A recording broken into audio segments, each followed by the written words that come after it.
نحمده ونصلي على رسوله الكريم اما بعد فاعوذ بالله من الشيطان الرجيم بسم الله الرحمن الرحيم رب اشرح لي صدري ويسر لي امري واحلل عقدة من لساني يفقهوا قولي۔ اللہ تعالیٰ کا لاکھ لاکھ شکر ہے جس نے ہمیں انسان بنایا۔ وہ چاہتا تو ہمیں کوئی بھی اور مخلوق بنا سکتا تھا، لیکن اس نے انسان بنا کر ہم سب پر ایک بہت بڑا احسان کیا۔ پھر اس کا شکر ہے کہ اس نے ہمیں مسلمان بنایا، اپنی پہچان دی، سیدھا راستہ دکھایا، ان کاموں کے بارے میں بتایا جن کو کر کے ہم اس دنیا میں بھی کامیاب ہو سکتے ہیں اور آخرت میں بھی۔ ہمارے لیے وہ چیزیں بھی واضح کر دیں کہ جن سے بچنا ہم سب کے فائدے میں ہے۔ ہم سب کو ہماری زندگی کا مقصد بتایا۔ قرآن پاک میں اللہ سبحانہ وتعالیٰ فرماتے ہیں خلق الموت والحیات لیبلوکم ایکم احسن عملا۔ اس نے موت اور زندگی کو پیدا کیا تاکہ تمہاری آزمائش کرے، تمہیں آزما کر دیکھے کہ تم میں اچھے کام کرنے والا کون ہے۔ اچھے کام کیا ہوتے ہیں؟ کوئی بھی کام تین چیزوں میں سے ایک چیز کا نام ہے: اچھی سوچ، اچھا بول اور اچھا عمل یا معاملہ۔ اور ہر اچھے کام کی بنیاد اچھی نیت پر ہے۔ کوئی بھی عمل اس وقت تک مکمل نہیں ہوتا جب تک اس کے ساتھ نیت نہ ہو، پھر جیسی نیت ہوتی ہے اس کا اجر و ثواب ویسا ہی ہو جاتا ہے۔ جہاں ایک طرف ہماری گفتگو ہے، وہاں دوسری طرف ہمارے رویے بھی ہیں، اور اگر دیکھا جائے تو بہت سے رویے اور گفتگو باہم ایک دوسرے سے ملے جلے ہوتے ہیں۔ اچھا رویہ اچھی گفتگو کے ساتھ، اور بعض اوقات اچھے رویے میں جب گفتگو اچھی شامل نہیں ہوتی تو وہ رویہ بھی ناپسندیدہ ہو جاتا ہے۔ بعض اوقات ہم اپنی ذاتی زندگی میں بہت سے اچھے کام کر لیتے ہیں، اپنے ذاتی عمل کی حد تک ہم نماز روزہ بھی کر لیتے ہیں، لیکن جب معاملہ آتا ہے دوسروں کے ساتھ تعلقات کا، دوسروں کے ساتھ معاملات کا، تو عموماً اس معاملے میں ہم ہار جاتے ہیں اور طرح طرح کی مشکلات کا شکار ہو جاتے ہیں۔ اور جیسا کہ آپ جانتے ہیں کہ اللہ سبحانہ وتعالیٰ نے اپنے حقوق کے ساتھ ساتھ بندوں کے حق کو بھی بہت اہمیت دی ہے، بلکہ یہاں تک کہا گیا کہ اللہ تعالیٰ اپنے حق میں سے تو جس کو چاہیں گے معاف کر دیں گے، لیکن بندوں کے حقوق جب تک بندے معاف نہیں کریں گے اس وقت تک معاف نہ ہوں گے۔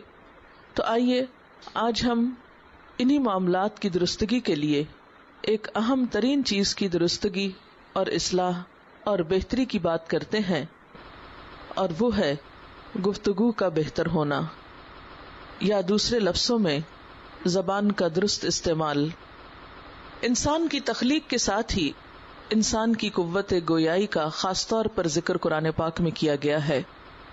اگر دیکھا جائے تو زبان ایک معمولی سا گوشت کا ٹکڑا ہے، اس کے پیچھے حلق کا سائز بھی کچھ بڑا نہیں، بولنے میں ہونٹ بھی ایک اہم کردار ادا کرتے ہیں، لیکن ہم دیکھتے ہیں زبان ہی وہ ذریعہ ہے جس سے ہم اپنے دل کے جذبات اور اپنے احساسات اور اپنے خیالات کا اظہار کرتے ہیں۔ اسی سے محبتوں کا اظہار ہوتا ہے، اور اسی سے انسان کے اندر پائے جانے والے نفرت، حسد، کینہ اور بغض اور دوسرے منفی خیالات اور احساسات کی نمائندگی بھی ہوتی ہے۔ قیامت کے دن ہم سب سے نعمتوں کا سوال کیا جائے گا، جیسا کہ قرآن پاک میں آتا ہے لَتُسْأَلُنَّ يَوْمَئِذٍ عَنِ النَّعِيمِ۔ تو چونکہ قوت گویائی، بولنے کی قوت ایک بہت اہم نعمت ہے، ایک بہت بڑی نعمت ہے، تو اس کے بارے میں بھی ضرور سوال کیا جائے گا۔ اور اگر دیکھا جائے تو ہمارے اعمال نامے کا ایک بڑا حصہ ہماری زبان کی گفتگو پر ہی مشتمل ہے۔ جہاں اعمال نامے کی بات آتی ہے وہاں گفتگو کی بات بھی آتی ہے، جیسا کہ قرآن پاک میں آتا ہے کہ ما یلفظ من قول الا لدیہ رقیب عتید۔ کوئی لفظ انسان کی زبان سے نہیں نکلتا مگر ایک حاضر باش نگران اسے لکھنے کے لیے موجود ہوتا ہے۔ گویا ایک ایک لفظ جو ہم بولتے ہیں اور بعض اوقات ہم بول کر بھول جاتے ہیں، لیکن اللہ تعالیٰ کے فرشتے لکھنے کو نہیں بھولتے، اور ہمارے نامہ اعمال سے لکھنے کو وہ نہیں رہ جاتا، بلکہ وہ اس کا ہمیشہ کے لیے ایک حصہ بن جاتا ہے۔ اسی لیے اگر اس زبان کا استعمال درست ہو جائے تو ہمارا نامہ اعمال بھی درست ہو جائے، اور جب تک اس زبان کا استعمال درست نہیں، نامہ اعمال کی درستگی کا سوال ہی پیدا نہیں ہوتا۔ اس لیے یہ بات میرے اور آپ سب کے فائدے اور بھلے میں ہے کہ ہم اپنی زبان کا، اپنے جذبات کے اظہار کا ذریعہ درست کریں، اور اپنی زبان سے وہ گفتگو کریں جو ہمارے لیے خیر اور بھلائی کا سبب بنے۔ قرآن پاک میں اللہ سبحانہ وتعالیٰ فرماتے ہیں، الرحمن علم القرآن خلق الانسان علمہ البیان، وہ رحمان جس نے قرآن سکھایا، قرآن کی تعلیم دی، اس نے انسان کو بنایا، اسی نے انسان کو بولنا سکھایا۔ تو گویا بولنے کی تعلیم دراصل اللہ تعالیٰ کی طرف سے انسان کو ملی ہے، اسی نے انسان کے اندر الہام کیا کہ وہ بولنے کے قابل ہوا۔ اور پھر آپ یہاں دیکھیے کہ اللہ سبحانہ وتعالیٰ نے اپنی رحمت کا ذکر کیا جہاں انسان کے بیان کی قوت کا ذکر ہوا۔ گویا یہ اللہ تعالیٰ کی رحمتوں میں سے ایک بہت بڑی رحمت بھی ہے، ورنہ تھوڑی دیر کے لیے بھی سوچئے کہ اگر ہم اپنے دل کی بات کہہ نہ سکیں تو ہمارا حال کیا ہوتا ہے۔ کبھی شدید غصے میں ہم ہوتے ہیں اور ہم بول نہیں پاتے تو ہمیں کتنی تکلیف ہوتی ہے۔ بعض اوقات شدید غم کے عالم میں اگر کوئی شخص نہیں بولتا اور اپنے غم کی بات زبان پر نہیں لاتا تو آپ نے دیکھا ہوگا کہ اس کا غم اس کے لیے بہت بڑی بیماریوں کا پیش خیمہ بن جاتا ہے۔ اسی طرح آپ دیکھیے کہ خوشی کا اظہار اگر آپ زبان سے نہ کر سکے، مثلاً بعض لوگ جب بوڑھے ہو جاتے ہیں، ان کا حافظہ کمزور ہو جاتا ہے یا ان کی ساری قوتیں کمزور پڑ جاتی ہیں، وہ صحیح طور پر بول نہیں سکتے، وہ سنتے تو ہیں، دیکھتے تو ہیں، لیکن بول نہیں سکتے، تو سب آس پاس والوں کو بھی ان پر ترس آ رہا ہوتا ہے، اور سب ایک دکھ میں مبتلا ہو جاتے ہیں کہ ایک انسان اپنے جذبات کے اظہار پر قادر نہیں رہا۔ پھر ہم دیکھتے ہیں کہ قیامت کے دن انسان کی زبان اور انسان کے ہاتھ پاؤں جو ہیں یہ انسان کے اعمال کی گواہی بھی دیں گے۔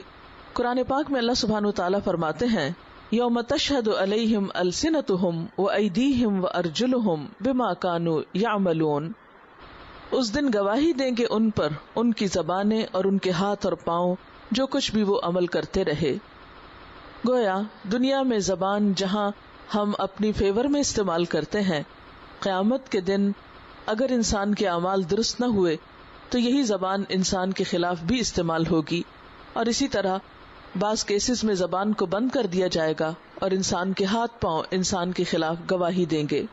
نبی صلی اللہ علیہ وسلم نے فرمایا، اکثر لوگ اپنی زبان اور شرمگاہ کی حفاظت نہ کرنے کی وجہ سے جہنم میں جائیں گے، یعنی بہت سے لوگوں کا انجام برا کیوں ہوگا کہ وہ دو چیزوں کی حفاظت نہیں کریں گے اور ان کا غلط استعمال کریں گے، جس میں سے ایک زبان ہے۔ حضرت معاذ رضی اللہ تعالی عنہ کی حدیث میں آتا ہے کہ اللہ کے رسول صلی اللہ علیہ وسلم نے ان سے فرمایا کہ معاذ اپنی اس زبان کو بند رکھنا۔ حالانکہ حضرت معاذ رضی اللہ تعالی عنہ وہ جلیل القدر صحابی ہیں جن کے بارے میں آپ نے خود فرمایا تھا، معاذ انی احبک، اے معاذ میں تم سے محبت کرتا ہوں۔ یہ اسی محبت کا تقاضا تھا کہ آپ نے ان کو یہ خوبصورت نصیحت کی کہ معاذ اس زبان کو بند رکھنا۔ انہوں نے عرض کیا، اے اللہ کے رسول صلی اللہ علیہ وسلم، کیا ہم سے زبان کی باتوں پر بھی مواخذہ ہوگا؟ یعنی وہ حیران ہو کر بولے اور پوچھنے لگے کہ کیا ہم جو کچھ بولتے ہیں اس پر بھی ہمارا حساب ہوگا، اس پر بھی پوچھ ہوگی، اس کا بھی جواب دینا ہوگا؟ آپ نے فرمایا، معاذ تیری ماں تجھے گم کرے، جہنم میں منہ کے بل، یا فرمایا کہ ناک کے بل لوگوں کو زبان کی کٹائی کے علاوہ اور کون سی چیز گرائے گی؟ یعنی سب سے زیادہ خطرناک چیز جو انسانوں کے برے انجام کا سبب بنے گی وہ ان کی زبان ہی تو ہوگی۔ ایک اور حدیث میں آتا ہے کہ جس نے اپنی زبان روک لی اللہ نے اس کی پردہ پوشی کر دی، یعنی اس کے عیب چھپ گئے۔ اور یہ ایک حقیقت ہے کہ انسان جب تک خاموش رہتا ہے اس کی اچھائی برائی چھپی رہتی ہے، اور جب وہ بولتا ہے تو پتہ چلتا ہے کہ اس کی قدر و قیمت کیا ہے۔ اور یہی بہترین آلہ اگر انسان کے خلاف بولنے لگے یا غلط باتیں بولنے لگے تو وہ ساری گواہی انسان کے خلاف جاتی ہے. بعض اوقات آپ کسی کے ساتھ بھلا کرتے ہیں، احسان کرتے ہیں، اچھا معاملہ کرتے ہیں، لیکن زبان سے ایک دفعہ احسان جتا کر ساری نیکی کو برباد کر دیتے ہیں. اسی لیے قرآن پاک میں اللہ تعالیٰ فرماتے ہیں لا تبطلوا صدقاتکم بالمن والاذی، اپنے صدقات کو احسان جتا کر اور اذیت دے کر ضائع نہ کرو. یعنی انسان جب کسی کو دے کر ساتھ احسان جتا دیتا ہے تو سب کیے کرائے پہ پانی پھر جاتا ہے. ایک اور جگہ پر فرمایا قول معروف، ایک بھلی بات، ایک اچھی بات زبان سے نکالنا، یعنی جس سے دوسرے کا دل خوش ہو جائے، ومغفرۃ، اور دوسرے کو معاف کر دینا، خیر، کہیں زیادہ بہتر ہے، من صدقۃ، ایسے صدقے سے، یتبعھا اذی، کہ جس کے پیچھے اذیت لگی ہوئی ہو. یعنی انسان دوسرے کے ساتھ معاملہ اچھا کر رہا ہے، یعنی لین دین میں ویسے اچھا ہے، لیکن زبان کا تیز ہے اور اس زبان کی تیزی کی وجہ سے دوسرے کو دکھ پہنچا دیتا ہے، جس کے نتیجے میں اس کا مال بھی ضائع ہو کر رہ جاتا ہے. ایک حدیث میں آتا ہے کہ قیامت کے دن اللہ سبحانہ و تعالی کچھ لوگوں سے بات نہ کریں گے، نہ ان کی طرف نظر اٹھا کر دیکھیں گے، نہ ان کو پاک کریں گے، یعنی شدید ناراضگی کا اظہار کریں گے. اور یہ کون لوگ ہوں گے؟ جو کسی پر احسان کر کے جتاتے ہوں، یعنی کسی کے ساتھ بھلا کرنے کے بعد پھر اس کو اذیت دیتے ہوں اپنی زبان سے، اور ستاتے ہوں اور تنگ کرتے ہوں. آپ دیکھیے کہ بارہا ایسا ہوتا ہے کہ ہم نوکر چاکر لوگوں کے ساتھ یا اپنے سے کم مرتبہ لوگوں کے ساتھ عملی طور پر بھلا کرتے ہیں، ان کی خیر خواہی بھی کرتے ہیں، لیکن ساتھ ہی ان کو زبان سے ایسے تانے بھی دیتے چلے جاتے ہیں کہ جس سے ان کی عزت تار تار ہوتی رہتی ہے، اور نتیجتاً ان کو بھی دکھ پہنچاتے ہیں اور اپنے لیے بھی دکھ سمیٹتے ہیں. اس لیے ہمیں ہمیشہ جو کچھ بولتے ہیں اس کے بارے میں غور و فکر کرنا چاہیے اور سوچنا چاہیے.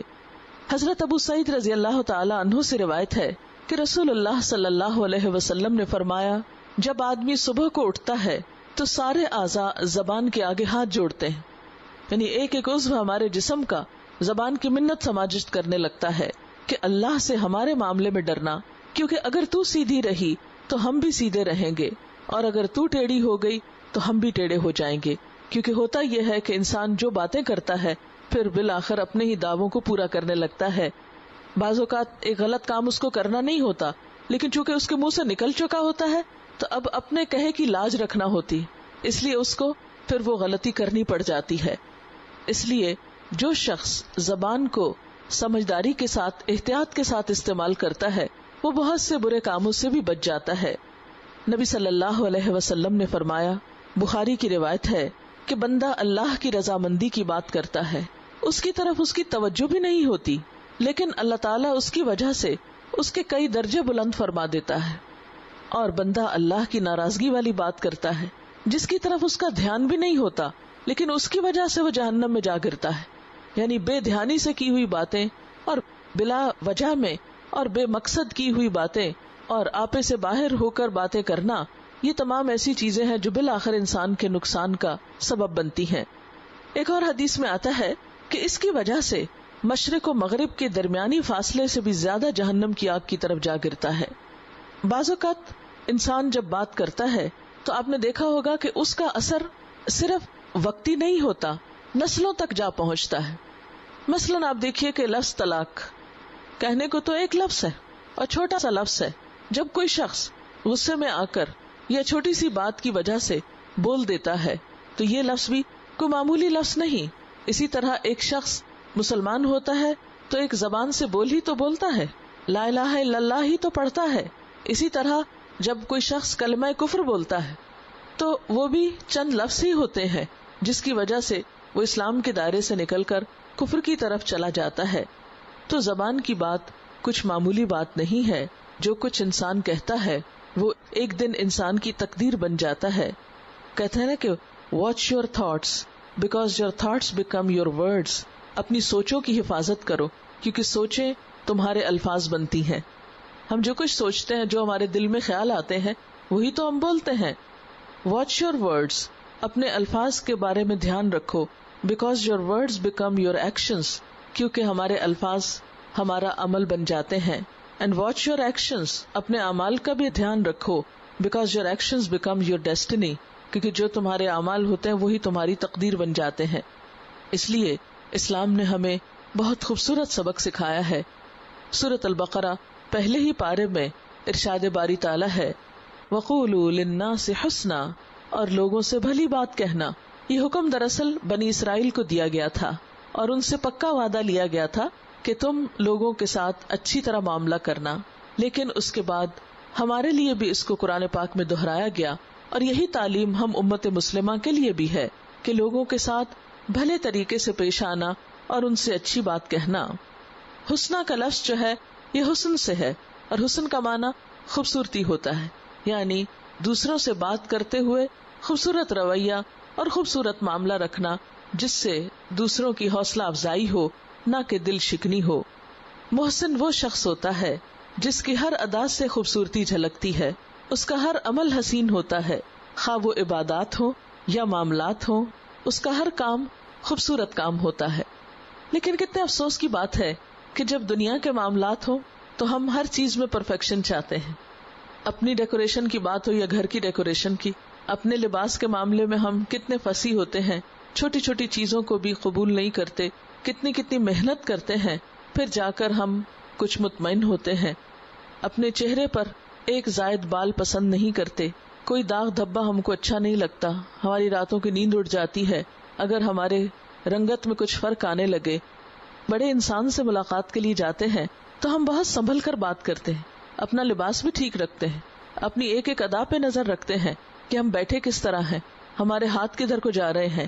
لیکن ہم سب اگر اپنی اپنی نمازوں کا جائزہ لیں کہ ہمارے رکوع اور سجود کیسے ہیں تو ہم خود کو خود پہچان سکتے ہیں. نبی صلی اللہ علیہ وسلم نے فرمایا کہ بدترین چوری نماز کی چوری ہے. لوگوں نے حیران ہو کر پوچھا کہ کیا نماز کی بھی چوری ہوتی ہے؟ تو آپ نے فرمایا ہاں، رکوع اور سجدے صحیح طور پر ادا نہ کرنا. قیامت کے دن پہلا سوال نماز کے بارے میں ہوگا جب ہماری نمازیں پیش کی جائیں گی، کیونکہ اعمال نامہ اس دن سامنے لایا جائے گا. ارشاد باری تعالیٰ ہے یومئذ تعرضون لا تخفی منکم خافیہ، اس دن تم لوگ پیش کیے جاؤ گے اور تمہارا کوئی عمل بھی چھپا نہ رہ جائے گا. انسان کے سارے اعمال اس کے سامنے لا کے رکھے جائیں گے.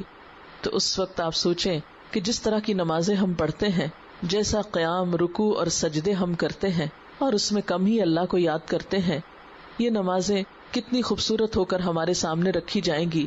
ظاہر ہے وہی جو کچھ ہم آگے بھیج رہے ہیں اور جو کچھ ہم پیش کر رہے ہیں. دنیا کے معاملات میں ہم تھوڑی تھوڑی چیز کے معاملے میں بہت حساس بھی ہوتے ہیں، لیکن نماز کے معاملے میں اکثر دیکھا گیا ہے کہ خواہ سطر کا خیال ہو یا نہ ہو، ہمیں اس کی فکر نہیں ہوتی. یعنی دنیا میں مثلاً ایک دلہن کا دوپٹہ جو ہے وہ اگر ٹھیک سے نہیں لیا ہو تو ایک ایک کھڑا ہو کر انسٹرکشنز دے رہا ہوتا ہے، یہاں سے پیچھے کر لو، یہاں سے آگے کر لو، یہ نہیں دکھ رہا، وہ زیور چھپ گیا، سیدھی ہو کے بیٹھو. ہر ایک وہاں انسٹرکشنز دے رہا ہوتا ہے کہ تم زیادہ سے زیادہ نمائش کر سکو. لیکن اگر نماز میں ہمارا دوپٹہ کہیں لٹک کر جا رہا ہو اور کوئی ہماری توجہ مبذول کرا دے کہ دیکھو بال ننگے ہو رہے ہیں، تو اس وقت ہم کیسی ناراضگی کا اظہار کرتے ہیں، اور اس بتانے کو بھی کتنا مائنڈ کرتے ہیں کہ یہ بتانے کی ضرورت نہیں ہے، اتنی ریجیڈیٹی اختیار نہ کرو. حالانکہ دنیا کے معاملے میں جو کچھ بھی ہم کرتے ہیں اس کو ریجیڈیٹی کا نام نہیں دیتے، لیکن دین کے معاملے میں بنیادی سطر کو ڈھانپنا، بنیادی شرائط کو پورا کرنا، اس معاملے میں بھی ہم کیئرلیس ہوتے ہیں. کبھی میں سوچتی ہوں اتنا ڈر لگتا ہے کہ یہی نمازیں جب ہمارے سامنے ادھوری ادھوری رکھی جائیں گی، بدنما شکل میں رکھی جائیں گی، تو ہمارا شرم کے مارے حال کیا ہوگا کہ ایک اللہ کی عبادت، پوری کائنات کے مالک کے آگے کھڑے ہونے کا سلیقہ ہم نے ساری زندگی نہ سیکھا. کیا کچھ سیکھ لیا لیکن اس کے آگے کھڑے ہونا ہم کو نہ آیا. لہذا یہ ہمارے چونکہ فرائض میں سے ہے، اس لیے ہمیں اس معاملے میں بھی پوری توجہ دینے کی ضرورت ہے. اور اس کے بعد یہ کہ محسن کا چونکہ ہر عمل خوبصورت ہوتا ہے، خواہ وہ عبادت ہو، خواہ وہ لوگوں کے ساتھ معاملہ ہو، خواہ وہ لین دین ہو، خواہ کچھ بھی ہو، اس کے کوشش یہ ہوتی ہے کہ اس کا اخلاق بھی خوبصورت ہو اور اس کے تعلقات بھی اچھے ہوں اور اس کا لین دین اور اس کا انسانی معاملہ جو ہے وہ بھی بہترین ہو، خواہ وہ گھر کے اندر ہو، خواہ وہ گھر کے باہر ہو، خواہ وہ دوستوں کے ساتھ ہو، خواہ وہ دشمنوں کے ساتھ ہو. تو اس سے یہ پتہ چلتا ہے کہ کوئی بھی شخص جو ہماری نظروں میں اچھا نہ بھی ہو، لیکن اسلام ہمیں کیا سکھاتا ہے کہ ہماری گفتگو اور ہمارا معاملہ اس کے ساتھ اچھا ہی رہے. کیونکہ جب ہم کسی کے ساتھ زیادتی کرتے ہیں، ظلم ڈھاتے ہیں، تو ہم کوئی نہ کوئی اس کی توجیہ ضرور ڈھونڈ لیتے ہیں، تعویل کر لیتے ہیں، کیونکہ یہ شخص ایسا اور ایسا ہے، اس لیے مجھے اس کے ساتھ ایسا کرنا ہی تھا، اس کے بغیر چارہ نہیں. لیکن اگر ہم حضور صلی اللہ علیہ وسلم کو دیکھتے ہیں، ایک روز آپ اپنے گھر میں حضرت عائشہ رضی اللہ تعالی عنہا کے ساتھ تشریف فرما ہے کہ اتنے میں ایک شخص باہر دروازہ کھٹکھٹاتا ہے. آپ پوچھتے ہیں کہ کون ہے. جب وہ شخص اپنا تعارف کراتا ہے تو آپ حضرت عائشہ کو بتاتے ہیں یہ شخص اپنی قوم کا بدترین آدمی ہے، لیکن اس کے بعد جب باہر جاتے ہیں تو اس سے بہت اچھی طرح پیش آتے ہیں. حضرت عائشہ دیکھ کر حیران ہوتی ہیں کہ مجھے تو آپ نے بتایا تھا کہ یہ شخص اچھا نہیں ہے، اپنی قوم کا بدترین آدمی ہے، اور جب آپ نے اس کے ساتھ معاملہ کیا ہے تو انتہائی خوبصورت. تو وہ آپ سے پوچھتی ہیں کہ آپ نے ایسا کیوں کیا؟ تو آپ نے فرمایا کہ عائشہ، سب سے برا آدمی اللہ کے نزدیک قیامت کے دن وہ ہوگا جس کی بدی سے ڈر کر لوگ اس کی ملاقات چھوڑ دیں گے. یعنی میں یہ نہیں چاہتا کہ میں اس کے لیول پر آ کر بات کروں. اور قرآن پاک میں اللہ تعالیٰ فرماتے ہیں لو كنت فظا غلیظ القلب لانفضوا من حولک.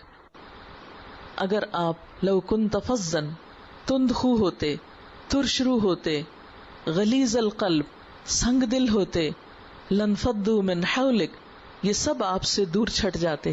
یہ سب صحابہ کرام جو آپ پر جان دینے کو تیار ہے، یہ سب بھاگ جاتے یہاں سے. یہ آپ صلی اللہ علیہ وسلم کی شیریں کلامی تھی، یہ آپ کی محبت تھی، یہ آپ کا معاف کرنا تھا کہ جو لوگوں کی غلطیوں کو معاف کر کے ان کے قصوروں اور خطاؤں کے باوجود ان کو سینے سے لگاتے تھے. یہی وجہ ہے کہ وہ آپ کے ساتھ ہمیشہ وفادار رہے. اور حضرت عائشہ کو آپ نے کیوں بتایا تھا کہ یہ شخص اچھا نہیں؟ کہ کہیں ایسا نہ ہو کہ آپ کی غیر موجودگی میں وہ آپ کے گھر آئے اور کوئی دھوکہ دے جائے یا کوئی نقصان دے جائے، تو اس کے بارے میں اطلاع دینا تو ضروری تھا. ہمارا عام طور پر روزانہ کا جو تعلق ہوتا ہے وہ 3 طرح کے لوگوں سے ہوتا ہے. کچھ لوگ ہم سے عمر مرتبے میں بڑے ہوتے ہیں، ان سے ہمارا معاملہ لین دین گفتگو بات چیت ہوتی ہے. کچھ لوگ ہمارے برابر کے ہوتے ہیں اور کچھ لوگ ہم سے چھوٹے ہوتے ہیں. عموماً یہ ہوتا ہے کہ جو لوگ ہم سے بڑے ہوتے ہیں، مثلاً عمر میں بڑے ہیں یا مرتبے میں بڑے ہیں یا علم میں بڑے ہیں، تو ہم ان سے مروب ہو کر، ان کی بڑائی سے مروب ہو کر ان کے ساتھ اچھا سلوک کرتے ہیں. بہت کم لوگ ایسے ہوتے ہیں جو اتنے بدتمیز اور بد اخلاق ہوں کہ اپنے بڑوں کا بھی احترام نہ کریں، کیونکہ نبی صلی اللہ علیہ وسلم نے فرمایا لیس منا، وہ شخص ہم میں سے نہیں جو بڑوں کی تعظیم نہ کرے اور چھوٹوں پہ شفقت نہ کرے، اس کا ہم سے تعلق نہیں. تو گویا اس سے کیا پتہ چلتا ہے کہ بڑوں کا احترام تو اسلام کی بنیادی اور بہت بیسک ریکوائرمنٹس میں سے ہے. تو الحمدللہ بہت سے لوگ دوسروں کی عمر، مرتبے، رتبے کا خیال رکھتے ہوئے ان کے ساتھ کچھ اچھا ہی معاملہ کر لیتے ہیں. اگر دل سے نہ بھی کریں تو مجبوراً ہی کر لیتے ہیں. دوسری طرح کے لوگ ہمارے برابر کے ہوتے ہیں، ان سے ہم عام طور پر وہی کرتے ہیں جو وہ ہم سے کرتے ہیں. جیسے آپس میں بہن بھائی ہوتے ہیں یا دوست احباب ہوتے ہیں، تو جیسا وہ کرتے ہیں ہم بھی ویسا ہی ان کے ساتھ معاملہ کرتے ہیں. لیکن اصل مشکل ان کے ساتھ ہوتی ہے جو ہم سے چھوٹے ہوتے ہیں، خواہ وہ عمر میں چھوٹے ہوں یا پھر رتبے میں جیسے نوکر چاکر، یا پھر وہ اسٹیٹس میں جیسے کوئی مانگنے والے یا بھکاری، یا غریب لوگ، یا کم علم یا ناسمجھ قسم کے لوگ. عموماً ہم یہاں پر آ کر آزمائش میں پڑ جاتے ہیں. ہم بھول جاتے ہیں کہ یہاں بھی اچھا برتاؤ کرنا ہے. بچے ہم سے چھوٹے ہوتے ہیں، ہم ان کو جیسے چاہتے ہیں بلاتے ہیں، بعض اوقات بہت کمانڈنگ وے میں، بعض اوقات بہت ڈانٹ ڈپٹ کر، بعض اوقات ان کے ساتھ بدتمیزی بھی کر لیتے ہیں. کیوں؟ یہ تو چھوٹے ہیں، یہ تو اپنے ہیں، یہ تو بچے ہیں. نہیں، چاہے وہ بچے ہیں لیکن ان کا بھی ایک احترام ہے، ان کا بھی ایک مقام ہے، ان کے اندر بھی ایک دل ہے. بلکہ چھوٹوں میں تو دل اور چھوٹا ہوتا ہے، وہ تو جلدی ٹوٹنے کا ڈر ہوتا ہے. پھر اسی طرح جو عموماً ہمارے نوکر چاکر ہوتے ہیں، وہ بھی چونکہ ہمارے ہاتھ کے نیچے ہوتے ہیں، اس لیے ہمیں گفتگو کرتے وقت بہت سے امور کا لحاظ رکھنے کی ضرورت ہے. تو اب میں چند ایسی باتیں آپ کے سامنے رکھوں گی کہ جن کی روشنی میں ہم اپنے آپ کو پرکھ بھی سکتے ہیں اور اپنی گفتگو کا جائزہ بھی لے سکتے ہیں. کچھ چیزیں ایسی ہیں جو ہمیں اپنی گفتگو میں ڈالنی ہے، کچھ ایسی ہیں جو نکالنی ہے. تو اللہ کرے کہ ہم اس کوشش میں کچھ کامیاب ہو سکیں. سب سے پہلی بات تو یہ ہے کہ گفتگو بامقصد ہونی چاہیے. اللہ تعالیٰ نے زبان اس لیے نہیں دی کہ ہم بولتے ہی چلے جائیں اور ہر وقت اس کو استعمال ہی کرتے رہیں. ہم اپنی اس زندگی کو اگر بامقصد بنائیں تو انشاءاللہ گفتگو بھی بامقصد ہوگی.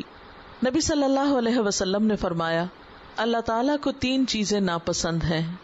نمبر 1 بے مقصد گفتگو، نمبر 2 مال کا ضائع کرنا، نمبر 3 غیر ضروری سوال. بے مقصد گفتگو یعنی کوئی مقصد نہیں، کوئی کچھ نہیں، صرف بولے جا رہے ہیں، کبھی ادھر کی بات، کبھی ادھر کی، کبھی آسمان کی، کبھی زمین کی، کبھی دائیں کی، کبھی بائیں کی. کسی کو انٹرسٹ ہے یا نہیں، کسی کو کوئی دلچسپی ہے یا نہیں، لیکن چونکہ ہمیں بولنے کی عادت پڑی ہوئی ہے اس لیے ہم یہ نہیں دیکھتے کوئی بور ہو رہا ہے، کوئی سننا چاہتا ہے، نہیں سننا چاہتا، ہم سنائے چلے جاتے ہیں. بعض اوقات تو یہ ایک نفسیاتی بیماری بھی بن جاتی ہے، اور خاص طور پر جب انسان جو پھر عمر میں بڑا ہوتا چلا جاتا ہے اس کو اپنے اعصاب پر، اپنی زبان پر، اپنی بہت سی چیزوں پر کنٹرول کم ہو جاتا ہے. تو اگر ابتدائی عمر سے اس کی ٹریننگ نہ کی جائے اپنی زبان کو روکنے کی تو بڑے ہو کر بھی پھر مشکل پیش آتی ہے. یہی وجہ ہے کہ بہت سے بزرگ ہو کر بھی عزت نہیں پا سکتے کیونکہ وہ اپنی زبان کا صحیح استعمال نہیں کرتے. وہ بیٹھے بیٹھے کوئی کام نہیں تو کسی نہ کسی پہ کوئی تبصرہ ضرور کرتے رہیں گے جس کے نتیجے میں وہ اپنے لیے مشکلیں پیدا کرتے ہیں. تو اس لیے گفتگو کسی مقصد کے تحت ہونی چاہیے، یا کسی کو کوئی فائدہ پہنچانے کے لیے، کوئی رہنمائی کرنے کے لیے، یا کسی کے سوال کے جواب میں، یا کسی کے نفع مند علم میں کچھ اضافہ کرنے کے لیے. دوسری چیز اللہ تعالیٰ کو جو ناپسند ہے وہ مال کا ضائع کرنا ہے. مال کا استعمال تو جتنا بھی ہو ضرورت کے تحت وہ جائز ہے، لیکن ضائع کرنا ناپسندیدہ ہے. ضائع کرنے میں کیا آتا ہے؟ مثلاً آپ دیکھیے کہ ہم کھانا ضرورت سے زائد پکا کے پھر اسے استعمال کرنے کی بجائے بس پھینک دیں اور وہ کسی کے بھی منہ میں نہ جائے. اسی طرح لباس استعمال کر کے اس کو پھینک دیں، یا یہ کہ الماریوں میں بھرتے رہیں اور سٹور جو ہے وہ ٹھسے رہیں اور وہ کپڑے جو ہیں وہ کسی کے بھی کام نہ آئیں. جو فیشن بدلے، ڈیزائن بدلے، ہم اور بناتے چلے جائیں اور پچھلے کپڑوں کو رکھ کر پرانا کر دیں اور کسی کے بھی استعمال میں نہ لائیں. یہ چھوٹی چھوٹی شکلیں ہیں مال کو ضائع کرنے کی، اور بھی بے پناہ ہیں. اسراف جو ہے وہ کہیں بھی پسندیدہ نہیں ہے. اور تیسری چیز جو ہے وہ غیر ضروری سوال. ایک سوال وہ ہوتا ہے جو ہمیں پیش آتا ہے اور ہم پوچھتے ہیں، اور ایک سوال وہ ہوتا ہے جو بس ہمیں کوئی نظر آ جائے تو ہم صرف اپنی تسلی کے لیے یا تسکین کے لیے کیے چلے جاتے ہیں. بعض اوقات مفروضوں پر مبنی سوال ہم کرتے ہیں دین میں، تو یہ کیلو کال بھی اور بحث مباحثہ اور آرگیومنٹ، اسی طرح آپس کے تعلقات خراب ہوتے ہیں. پھر اسی طرح یہ ہے کہ عام گفتگو میں جب ایک انسان بے مقصد بولتا ہے تو اس سے بھی اس کی شخصیت کھل کر سامنے آتی ہے. جیسے ایک وہ مشہور سینگ ہے کہ small minds talk about people. جو چھوٹے دماغ کے لوگ ہوتے ہیں وہ ہمیشہ لوگوں پہ تبصرے کرتے رہتے ہیں. یعنی یہ انسان کی جو پرسنالٹی ہے، چونکہ گفتگو جب ہم بولتے ہیں تو ہمارے اندر کو ظاہر کرتی ہے کہ ہم خود کیا چیز ہے. تو جو لوگ لوگوں پہ تبصرے کرتے رہتے ہیں، فلاں ایسا ہے، فلاں ویسا ہے، فلاں کے کپڑے ایسے ہیں، فلاں کا رکھ رکھاؤ ایسا ہے، فلاں اس جگہ گیا، وہ ادھر آیا، اس نے یہ کھایا، اس نے وہ پکایا، یعنی اس طرح کی چھوٹی چھوٹی چیزیں جو ضروریات زندگی میں سے ہیں، بلا وجہ ان پہ باتیں کرنا یہ انسان کی شخصیت کے لیے کچھ بہت اچھی چیز نہیں. پھر اسی طرح کہا جاتا ہے کہ average minds talk about events. درمیانے درجے کے جو لوگ ہوتے ہیں وہ حالات حاضرہ کو بہت ڈسکس کرتے ہیں. کبھی اس پالیٹکس کو ڈسکس کرنا، کبھی ایک لیڈر پہ بات کرنا، کبھی دوسرے پہ کرنا، کبھی ایک ملک کی سیاست پہ، کبھی دوسرے ملک کی سیاست پہ، اور کرنا کرانا کچھ نہیں. یعنی عملی پریکٹیکلی کوئی پارٹیسپیشن نہیں کسی بھی مفید کام میں، لیکن ہر ایک پر بیٹھ کر ہم ایسے انالیسس کرتے رہتے ہیں کہ جس سے ہمارا براہ راست کوئی تعلق نہیں ہوتا. یہ بھی ایک بیکار قسم کی گفتگو ہوتی ہے. اور پھر great minds talk about ideas. جو اعلیٰ دماغ لوگ ہوتے ہیں وہ آئیڈیاز لاتے ہیں، عمل کی چیزیں سامنے لاتے ہیں، دوسروں کی بھی رہنمائی کرتے ہیں، خود بھی اچھے اچھے کاموں میں مصروف ہوتے ہیں اور دوسروں کو بھی کرتے ہیں. تو ہم سب کو بھی کوشش کرنی چاہیے، جیسے قرآن نے کہا وتواصوا بالحق وتواصوا بالصبر، کہ ایک دوسرے کو حق بات بتانا، ایک دوسرے کو صبر کی تلقین کرنا، انکریج کرنا، نیکی کے کاموں میں ایک دوسرے کو آگے بڑھانا. یہ انسان کے لیے دنیاوی اعتبار سے بھی فائدہ مند ہے، کیونکہ جب آپ کسی کو کسی اچھی بات کی طرف رہنمائی کرتے ہیں تو خود بھی آپ کو سیٹسفیکشن ہوتی ہے، اور آخرت کے اعتبار سے بھی بہت اچھا ہے، کیونکہ نبی صلی اللہ علیہ وسلم نے فرمایا الدال علی الخیر کفاعلہ، نیکی کی طرف رہنمائی کرنے والا ایسا ہی ہے جیسا وہ خود کر لینے والا. مثلا آپ بیٹھے ہیں، آپ کے سامنے کوئی شخص کہیں جا رہا ہے، کسی دوسرے شہر جا رہا ہے یا ملک جا رہا ہے، آپ اس کو ایک اچھا مشورہ دیتے ہیں، دیکھو فلان جگہ جا رہے ہو، سویٹر لیتے جانا، وہاں ٹھنڈ ہوتی ہے. اب آپ کے اس مشورے کی وجہ سے وہ شخص ایک کام کر لیتا ہے، اس کو آسانی ہو جاتی ہے، تو یہ آپ کے حق میں ایک ثواب لکھا جائے گا. اور ایسی چیزوں میں مشورہ دینا کہ جس میں عموماً ہم مشورہ دینے سے بخل بھی کر جاتے ہیں. مثلا کوئی شخص بازار جا رہا ہے اور وہ آپ کے سامنے ذکر کر رہا ہے کہ میں فلاں چیز خریدنا چاہتا ہوں، اور آپ کو پتا بھی ہے کہ اچھی چیز کہاں ملتی ہے، لیکن آپ محض بخل کے مارے کہ اس کو بھی اچھائی مل جائے گی، میں کیوں ذکر کروں، مجھے اتنی مشکل سے اس دکان کا پتا چلا اور اس کو مفت میں ہی میں مشورہ دے دوں. ہمیں پتا بھی ہے مگر ہم نے خاموشی جان بوجھ کے اختیار کی ہوئی ہے، ذرا خوب یہ خوار ہو لے تو پھر اس کو بتائیں گے. تو اس قسم کا بخل جو ہے اچھائی کے معاملے میں وہ کرنا پسندیدہ نہیں ہے. دوسرے کے ساتھ بھلائی خیر خواہی کا معاملہ، یہی اسلام اور ایمان کی پہچان ہے. نبی صلی اللہ علیہ وسلم نے فرمایا تم اس وقت تک مومن نہیں ہو سکتے جب تک کہ اپنے بھائی کے لیے وہ نہ چاہو جو اپنے لیے چاہتے ہو. اگر ہم کسی تکلیف سے بچنا چاہتے ہیں، ہم کسی اچھی چیز کو پانا چاہتے ہیں، تو دوسرے کی بھی اس چیز کی طرف رہنمائی کرنے میں حرج نہیں، گھر بیٹھے ہی آپ کو بہت سا ثواب مل سکتا ہے. اسی طرح یہ ہے کہ جھوٹ اور ایمان اکٹھے نہیں ہو سکتے. جھوٹ ایمان کا دشمن ہے، جھوٹ منافقت ہے، جھوٹ منافق کی علامت ہے. نبی صلی اللہ علیہ وسلم نے فرمایا جس شخص میں 4 باتیں ہوں وہ پکا منافق ہے، اور اگر اس میں سے کوئی ایک بات ہے تو منافقت کی ایک خصلت ہے جب تک کہ وہ اس سے چلی نہ جائے. اور وہ 4 باتیں کون سی ہیں؟ بات کرے تو جھوٹ بولے، وعدہ کرے تو پورا نہ کرے، اس کے پاس امانت رکھی جائے تو خیانت کر جائے، اور اگر جھگڑا کرے تو گالی دے، یعنی انتہا پسند ہو، چھوٹی چھوٹی باتوں میں آپے سے باہر ہو جائے. تو یہ منافقت کی علامت بتائی گئی. مومن ایسے برے اخلاق سے پاک ہوتا ہے.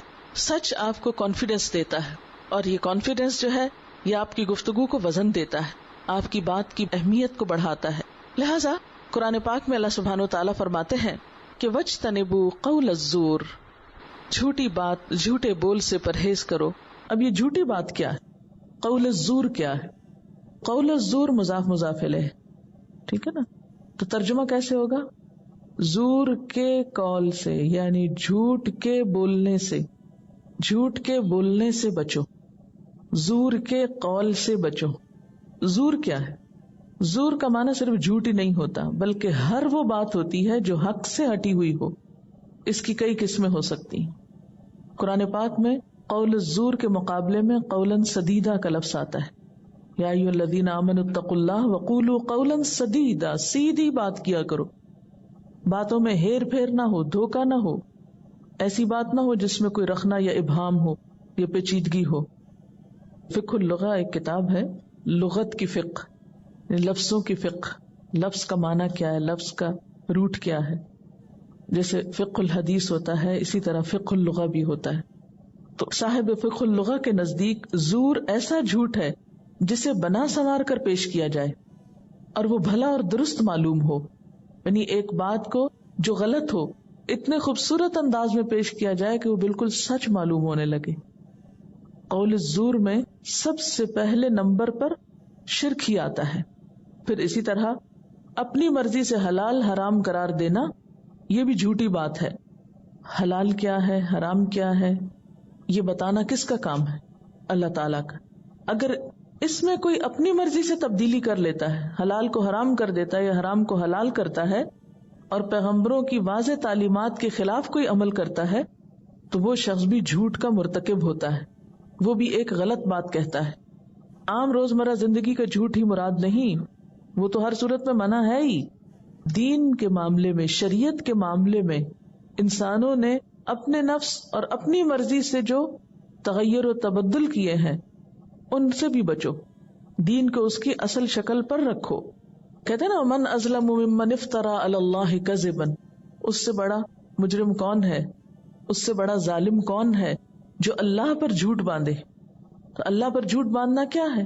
ایک تو شرک ہے، اور دوسرا کیا کہ حلال اور حرام میں اللہ تعالی کی تعلیم کو پس پش ڈال کر اپنی مرضی کے قانون بنانا.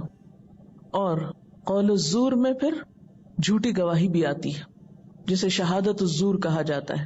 جس کے ذریعے ہیرا پھیری کی جاتی ہے، اس سے بھی بچنے کو کہا گیا ہے۔ اس کے بارے میں ایک حدیث آتی ہے کہ آپ صلی اللہ علیہ وسلم نے فرمایا، جھوٹی گواہی شرک باللہ کے برابر رکھی گئی ہے، یعنی جس طرح شرک ایک بہت بڑا گناہ ہے، اسی طرح جھوٹی گواہی دینا بھی اتنا ہی بڑا گناہ ہے۔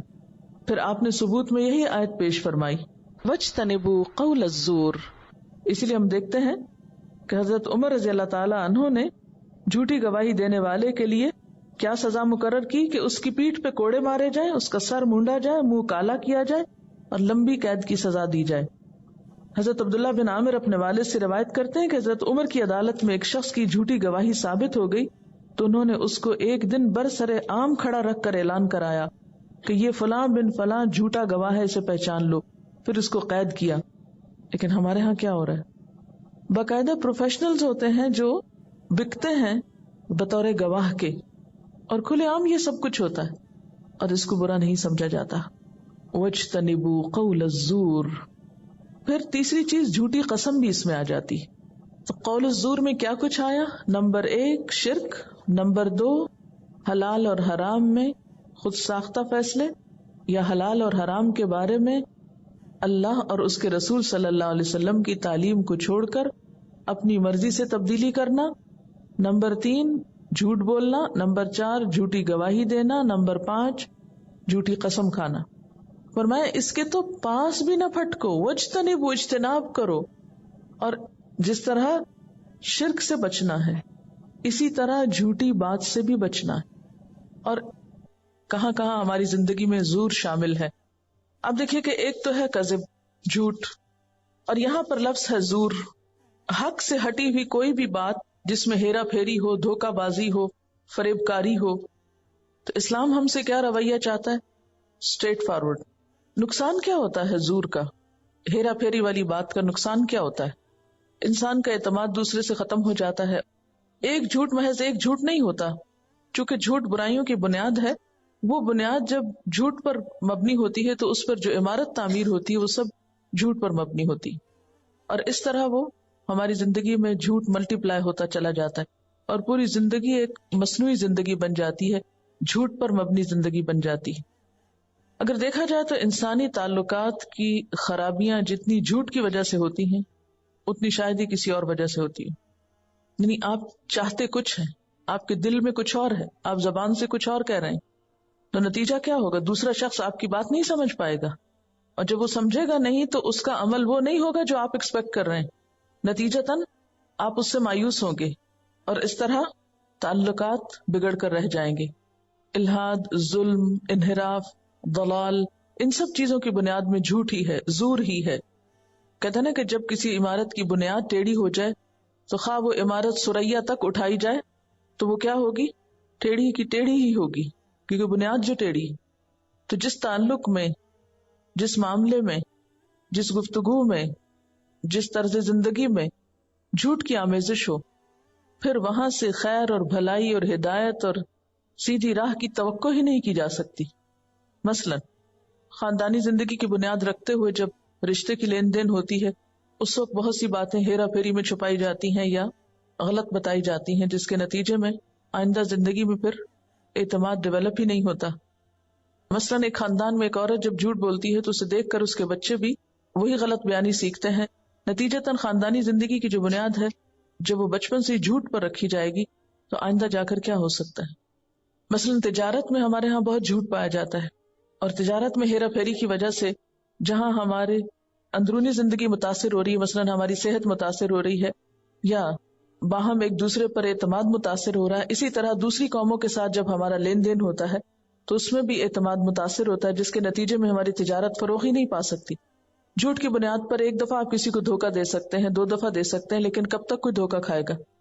جھوٹ جو ہے بزدلی بھی سکھاتا ہے، کیونکہ جب آپ غلط بیانی کرتے ہیں تو بنیادی طور پر آپ بزدل ہوتے ہیں، اور یوں لگتا ہے نا کہ جیسے ایک انسان پھر بزدلی کی وجہ سے اندر سے کھوکھلا ہے، کھایا ہوا ہے، اس کے اندر کانفیڈنس کی کمی ہے، اور اگر ہے بھی تو اسے غلط طریقے سے استعمال کر رہا ہے، یعنی حقیقت کو چھپانے میں وہ کانفیڈنس استعمال ہو رہا ہے، وہ بہادری استعمال ہو رہی ہے، حقیقت کے اظہار میں نہیں۔ نتیجتاً جو شخصیت پروان چڑھتی ہے وہ اندر سے کھوکھلی ہوتی ہے۔ زور کے بنیادی معنوں میں آپ نے دیکھا کہ بنا سنوار کے کسی چیز کو پیش کرنا ہے، چیز کی حقیقت کچھ ہو لیکن اسے اس طرح خوشنما انداز میں پیش کرنا کہ وہ کچھ اور نظر آئے. اب اس وقت ایڈورٹائزنگ ایجنسیز جو مختلف پروڈکٹس کے اشتہار بناتے ہیں تو بعض اوقات اس میں حقیقت کچھ اور ہوتی ہے لیکن وہ دکھائی کچھ اور جاتی، اور آپ اپنے چاروں طرف دیکھ رہے ہیں کہ محض اشتہارات کی بنیاد پر تجارت کو کتنا فروغ دیا جاتا ہے. اور یوں لگتا ہے کہ بعض اوقات ہم جان بوجھ کر بھی دھوکہ کھا رہے ہیں، کیونکہ ہم دیتے بھی ہیں کھاتے بھی ہیں تو حرام کھانے اور کھلانے کے عادی ہو گئے ہیں، اس لیے اس پولوٹڈ فضا میں احساس بھی نہیں ہوتا کہ ہم کہاں کہاں غلط کر رہے ہیں.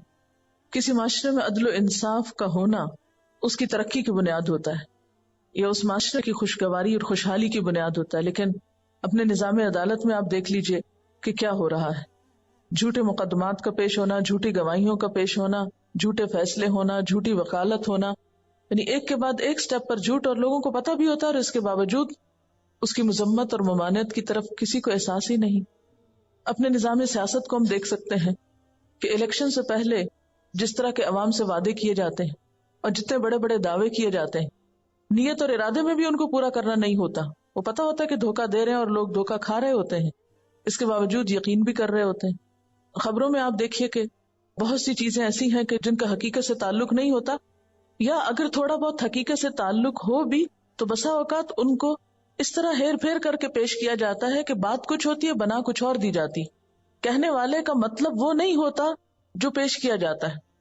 گویا ہر شعبہ زندگی میں جھوٹ اتنا داخل ہو چکا ہے کہ یوں لگتا ہے کہ سچ تو شاید ہمارے لیے ہے ہی نہیں. شاپنگ کے وقت دکاندار کو جھوٹ بول کر یہ بتانا کہ فلاں دکاندار تو اتنے کی دے رہا ہے اور یہ ہم اتنے کی لے کر آئے ہیں، حالانکہ تھوڑا سا ہی فائدہ ہوگا اس جھوٹ کی بنیاد پر، لیکن وقتی فائدے کی خاطر ہم اس جھوٹ کو بھی جھوٹ نہیں سمجھتے. اپنے رہن سہن میں جو طرز عمل ہم نے اختیار کیا ہوا ہے، اپنے اوڑھنے پہننے کھانے پینے طریقہ زندگی اختیار کرنے میں، اس میں بھی ایک بڑا حصہ جھوٹ ہوتا ہے. ہم وہ ہوتے نہیں ہیں، ہماری مادی معاشی حالت وہ نہیں ہوتی جو ہم لوگوں پہ ظاہر کر رہے ہوتے ہیں. عام طور پر ہم جھوٹ کو ذہانت کی علامت سمجھتے ہیں، دوسروں کو بیوقوف بنانے، دوسرے سے حقائق چھپانے کو ہم عقل مندی سمجھتے ہیں، اس کو اپریشیٹ کیا جاتا ہے، جس کے نتیجے میں جھوٹ بولنے والا جھوٹ بول کر خوشی محسوس کرتا ہے. یعنی اپنے بارے میں بھی ہم بہت سے جھوٹ بول کے کیا کہتے ہیں، ہم تو کبھی جھوٹ نہیں بولتے. سب سے بڑا جھوٹ یا مصلحت کے اس پہ پردے چڑھا لیتے ہیں. باقاعدہ ایک دن منایا جاتا ہے سال میں اپریل فول کا، جس کا مقصد ہی جھوٹ بولنا ہے اور جھوٹ بول کر دوسروں کو پریشان کرنا، اور اس کو فن بنا لیا ہم نے، انٹرٹینمنٹ. بات یہ ہے کہ اس لفظ کی ذرا سی گہرائی میں آپ جائیں کہ اس میں صرف صاف جھوٹ کی بات نہیں کہی جا رہی، اس میں حقائق کو بدلنے کی بات ہے، ہیرا پھیری کی بات ہے. چیز کی حقیقت کچھ ہے، اسے کچھ بنا کر دکھانے کی بات ہے. بعض اوقات دین میں ایسی باتیں داخل کر دی گئی کہ جن کا دین سے کوئی تعلق نہیں، یعنی دنیاوی مفادات حاصل کرنے کے لیے لوگوں کو جھوٹی باتیں یا خود ساختہ باتیں بتا بتا کر بھی گمراہ کیا گیا. جتنی خرابیاں اگر آپ ان کی بنیاد دیکھیں تو اس میں جھوٹ ہی ہوگا. دوسرے کی زمین پہ ناجائز قبضہ کرنے کے لیے جھوٹے کاغذات تیار کر لینا، جھوٹی جعلی ڈگریاں حاصل کر لینا، جعلی سرٹیفکیٹ بنوا لینا، جعلی ڈاکٹر کے میڈیکل سرٹیفکیٹ بنوانا. جعل سازی تو بہت عام ہے، تو یہ زور میں جعل سازی بھی آتی. اور سب سے بڑی تکلیف دہ بات یہ ہے کہ ہمارے معاشرے نے جھوٹ کو ایکسپٹ کر لیا ہے ایک سچائی اور ایک فیکٹ کے طور پر. تو اس مریض کا علاج کیا ہو سکتا ہے جو بیماری کو بیماری ہی نہ سمجھے؟ حالانکہ اسلام میں کیا ہے، ہمارے دین میں کیا ہے کہ ایمان اور جھوٹ ایک دل میں جمع نہیں ہو سکتا، منافقت کی علامت ہے. حج عمرے پہ جانے کے لیے جھوٹے محرم بناتے ہیں، کسی کو بھائی بنا لیا، کسی کو چچا بنا لیا، جس کا اس سے کوئی تعلق نہیں ہوتا. چلیے آگے چلتے ہیں.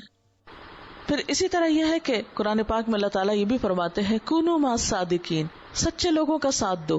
یعنی جب کسی کو سپورٹ کرو، جب کسی کے ساتھ دوستی کرو، جب کسی کے ساتھ تعلق بناؤ، تو یہ دیکھو کہ وہ اپنے معاملات میں کتنا سچا ہے، وہ اپنی بات کا کتنا کھرا ہے. کیونکہ جو شخص اپنی گفتگو میں سچا نہیں، وہ کسی بھی موقع پر تمہیں دھوکہ دینے سے گریز نہیں کرے گا، اور پھر انسان کی زندگی کانٹوں سے بھر جاتی ہے. پھر اسی طرح یہ ہے کہ گفتگو میں تضاد نہیں ہونا چاہیے. قول و فعل کا تضاد بھی منافقت کی علامت ہے. اللہ سبحانہ وتعالیٰ فرماتے ہیں یا ایھا الذین آمنوا لم تقولون ما لا تفعلون، اے لوگو جو ایمان لائے ہو، تم کیوں کہتے ہو وہ باتیں جو کرتے نہیں ہو. کبر مقتن عند اللہ ان تقولوا ما لا تفعلون، بہت ناپسندیدہ ہے اللہ کے ہاں کہ تم کہو وہ باتیں جو تم کرتے نہیں ہو، یعنی زبان سے بڑے بڑے دعوے کرنا اور عمل میں کچھ نہ کر کے دکھانا، یہ بھی ناپسندیدہ چیزوں میں سے ہے۔ اسی طرح جب انسان دوسرے کو کوئی اچھی بات بتائے تو وہ اس بات کی بھی پوری کوشش کرے کہ اس چیز کو اپنی زندگی میں بھی لائے، یہ نہیں کہ دوسروں کو نصیحت خود میاں فضیحت اور اپنے لیے کچھ اور پیمانے اور دوسروں کے لیے کچھ اور پیمانے۔ انسان اگر کسی کو نیکی کا درس دے یا کوئی اچھی بات بتائے تو سب سے پہلے تو منہ سے نکلی بات انسان کے اپنے کان سنتے ہیں، دوسروں تک تو پتہ نہیں آواز جائے یا نہ جائے، اپنے کان تو سنتے ہیں۔ اس لیے ہمیشہ نیت میں یہ رکھنا چاہیے کہ یہ باتیں صرف اوروں کو نہیں سنا رہی، یہ میرے اپنے لیے بھی ہیں، کیونکہ اگر انسان خود فائدہ نہیں اٹھاتا تو چراغ تلے اندھیرے والی بات ہے کہ چراغ جل کے ساری دنیا کو تو روشن کر رہا ہے لیکن اپنے آپ کو اندھیرے سے نہیں نکال پایا۔ پھر اسی طرح یہ ہے کہ دوسروں کی بھلائی کی بات کرنی چاہیے، اچھائی کی بات کرنی چاہیے۔ قرآن پاک میں اللہ تعالیٰ فرماتے ہیں وَقُولُوا لَهُمْ قَوْلًا مَّعْرُوفًا، اور ان سے بھلی بات کیا کرو۔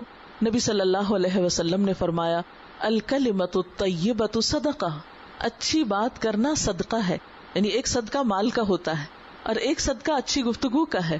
کوئی غمگین ہے آپ اس کا دل خوش کر دیتے ہیں، کوئی دل کا بوجھل ہے آپ اس کا غم بانٹ لیتے ہیں، کسی کو کوئی پریشانی ہے آپ اس کو اچھا مشورہ دے دیتے ہیں۔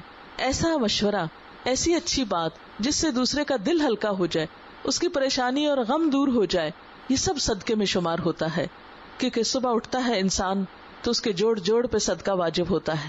اب ایک شخص نے کہا کہ ہم میں سے ہر ایک کے پاس درہم و دینار تو نہیں کہ ہم سب صدقہ کر سکیں، تو اس موقع پر کچھ ایسے نیک کاموں کا ذکر کیا کہ جن کے کرنے سے انسان کا اپنی ذات کا صدقہ ادا ہوتا رہتا ہے۔ ہمارے ہاں عموماً خیال ہے کہ شاید ایک بکرا ذبح کرنا ہی صدقہ ہے، حالانکہ اس سے پہلے کی چھوٹی چھوٹی نیکیاں جو ہیں وہ بھی صدقے میں شمار ہوتی ہیں۔ پھر اسی طرح ایک اور موقع پر آپ صلی اللہ علیہ وسلم نے فرمایا تم دوزخ کی آگ سے بچو، کچھ نہیں ملتا تو کھجور کا ایک ٹکڑا ہی دیا کرو، اگر یہ بھی نہ ہو سکے تو اچھی ملائم بات کر کے، یعنی اگر تمہارے پاس اتنا بھی نہیں صدقے میں دینے کو کہ کھجور ہی کسی کو کھلا سکو تو پھر کیا کرو، پولائٹلی بات کرو دوسرے کے ساتھ، نرمی سے محبت سے۔ اور آپ نے دیکھا ہوگا کہ بعض اوقات کسی کی نرمی سے کی ہوئی ایک بات، ایک اچھی چیز جو ہے وہ آپ کے بڑے بڑے غموں کا پہاڑ ختم کر دیتی ہے اور آپ کے دل کو ایک سکون عطا کرتی ہے۔ آج کے دور میں جبکہ ہر انسان افراتفری کا شکار ہے، ہر شخص مصروف ہے، کسی کے پاس دوسروں کے لیے وقت نہیں، تو ایسے میں جب کبھی تھوڑا وقت بھی ملے تو جس کسی سے بات کریں اگر اچھائی اور بھلائی کی کریں تو انشاءاللہ وہ صدقے میں شمار ہوگا۔ نبی صلی اللہ علیہ وسلم نے یہ بھی فرمایا جو اللہ اور آخرت پر ایمان رکھتا ہے اسے چاہیے کہ صرف اچھی بات زبان سے نکالے ورنہ خاموش رہا کرے، یعنی اگر اچھی بات نہیں کرنے پہ قادر تو پھر خاموش رہنا اس سے زیادہ بہتر ہے۔ اسی طرح بات میں عدل و انصاف ہونا چاہیے۔ قرآن پاک میں اللہ تعالیٰ فرماتے ہیں وَإِذَا قُلْتُمْ فَعْدِلُوا وَلَوْ كَانَ ذَا قُرْبَى، اگر بات کرو تو عدل کی کرو، خیر قریبی رشتہ دار ہی کیوں نہ ہو۔ بعض اوقات خاندانوں میں جیسے جھگڑے ہو جاتے ہیں، ایک دوسرے کی سائیڈ لینے کا وقت آتا ہے، ساس بہو کا ہے یا نند بھاوج کا یا کچھ، تو عموماً کیا ہوتا ہے کہ ہم جس کو پسند کرتے ہیں پہلے سے ہی اس کے حق میں بات کرتے ہیں، خواہ اس کی زیادتی بھی ہو، اور چرب زبانی کے ذریعے اس کو سچا ثابت کر لیتے ہیں۔ ہو سکتا ہے دنیا میں تو ہم اس کو سپورٹ کر کے اس کی بہت عزت بڑھا دیں، لیکن اللہ کے ہاں ایسی چیز کی کوئی قدر نہیں۔ اس لیے ہمیشہ عدل و انصاف کی بات کرنی چاہیے، چاہے بات اپنے خلاف جاتی ہو۔ ویسے غلطی کا اعتراف کرنے میں کیا برائی ہے؟ انسان کتنی مشکل سے اور کتنے بوجھ سے آزاد ہو جاتا ہے۔ اگر کسی وقت کسی کے ساتھ زیادتی ہو جائے تو مان جائے کہ مجھ سے غلطی ہو گئی ہے، میں معافی چاہتا ہوں، تو اس سے آپ دیکھیں گے کہ ایک دم بوجھ آپ سے ریلیز ہو جائے گا۔ لیکن یہ کہنا بھی ایک بہت ہمت والے شخص کا کام ہوتا ہے کہ اپنی غلطی کو انسان مان جائے، کیونکہ شیطان نے اپنی غلطی نہیں مانی تھی، تو جس انسان پہ شیطان مسلط ہوتا ہے وہ کبھی بھی اس کو غلطی ماننے نہیں دیتا۔ اس وقت انسان پوری طرح اس کے کنٹرول میں ہوتا ہے اور وہ اس کو ماننے کی توفیق نہیں ہوتی۔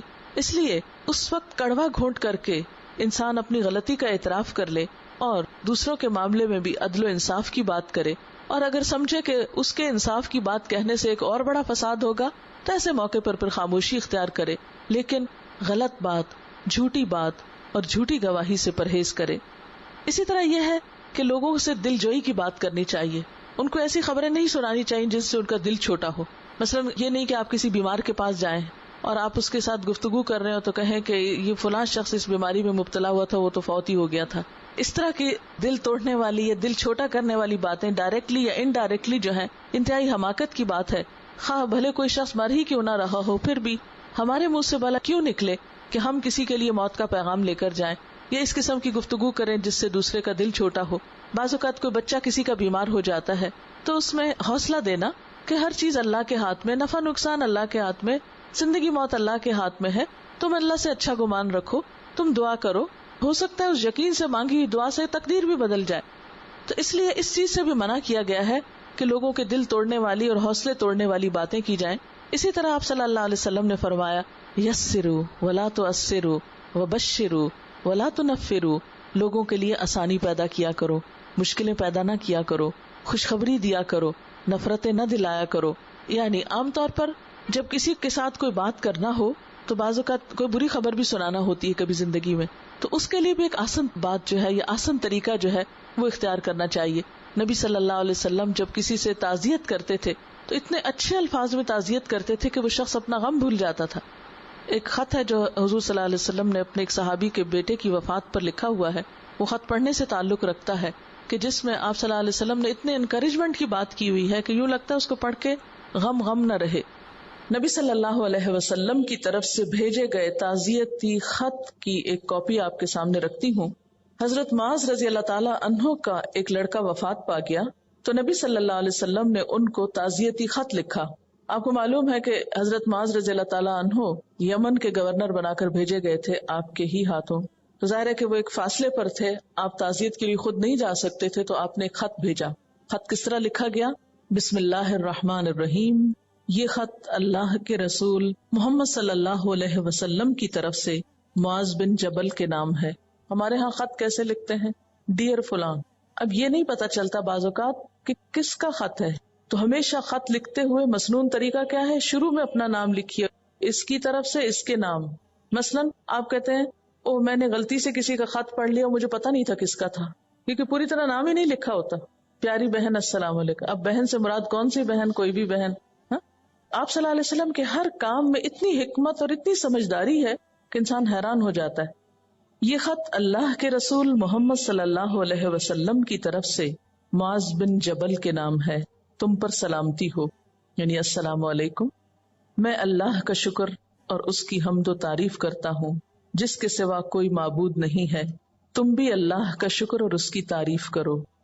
اما بعد، اللہ تمہیں اجر عظیم دے اور تمہیں صبر دے اور ہمیں اور تمہیں شکر کی توفیق بخشے. ہماری اپنی جانیں اور مال اور بال بچے یہ سب اللہ کی خوشگوار نعمتیں ہیں، اور یہ ہمارے پاس اللہ کی رکھی ہوئی امانتیں ہیں. جب تک یہ تمہارے پاس رہیں مسرت اور خوشی تمہیں ملے، اور ان کے چلے جانے کے بعد اللہ اجر عظیم سے نوازے. تمہارے لیے اللہ کی رحمت اور انعام اور ہدایت ہو، اگر بشرطے کے اجر آخرت کی نیت سے صبر کرو. یعنی اگر صبر کرو تو تمہارے لیے اللہ کی رحمت، انعام اور ہدایت ہو. پس تم صبر کرو اور دیکھو تمہاری بے قراری اور بے صبری تمہیں اجر سے محروم نہ کر دے، ورنہ تم پچھتاؤ گے. اور اس بات کا یقین کرو کہ بے صبری سے کوئی مرنے والا لوٹ کر نہیں آ سکتا اور نہ غم دور ہو سکتا ہے، اور جو حادثہ واقع ہوا ہے اسے تو ہونا ہی تھا. والسلام. کیا زبردست الفاظ ہیں، پوری حقیقت کھول دی کہ یہ اللہ کی نعمتیں ہیں، جب تک ہیں شکر کرو، ان سے فائدہ اٹھاؤ، اور جب چلی جائیں تو صبر کرو. یاد رکھو بے قراری اور غم کے اظہار سے وہ سب کچھ لوٹایا نہیں جا سکتا جو ہو چکا. یعنی کتنا ایک بے باکی بھی ہے اس میں، جرت سے بات اور حق پہنچانے کا انداز بھی ہے، اور ہمدردی بھی ہے، اور اجر آخرت کی طرف بھی توجہ دلائی گئی ہے.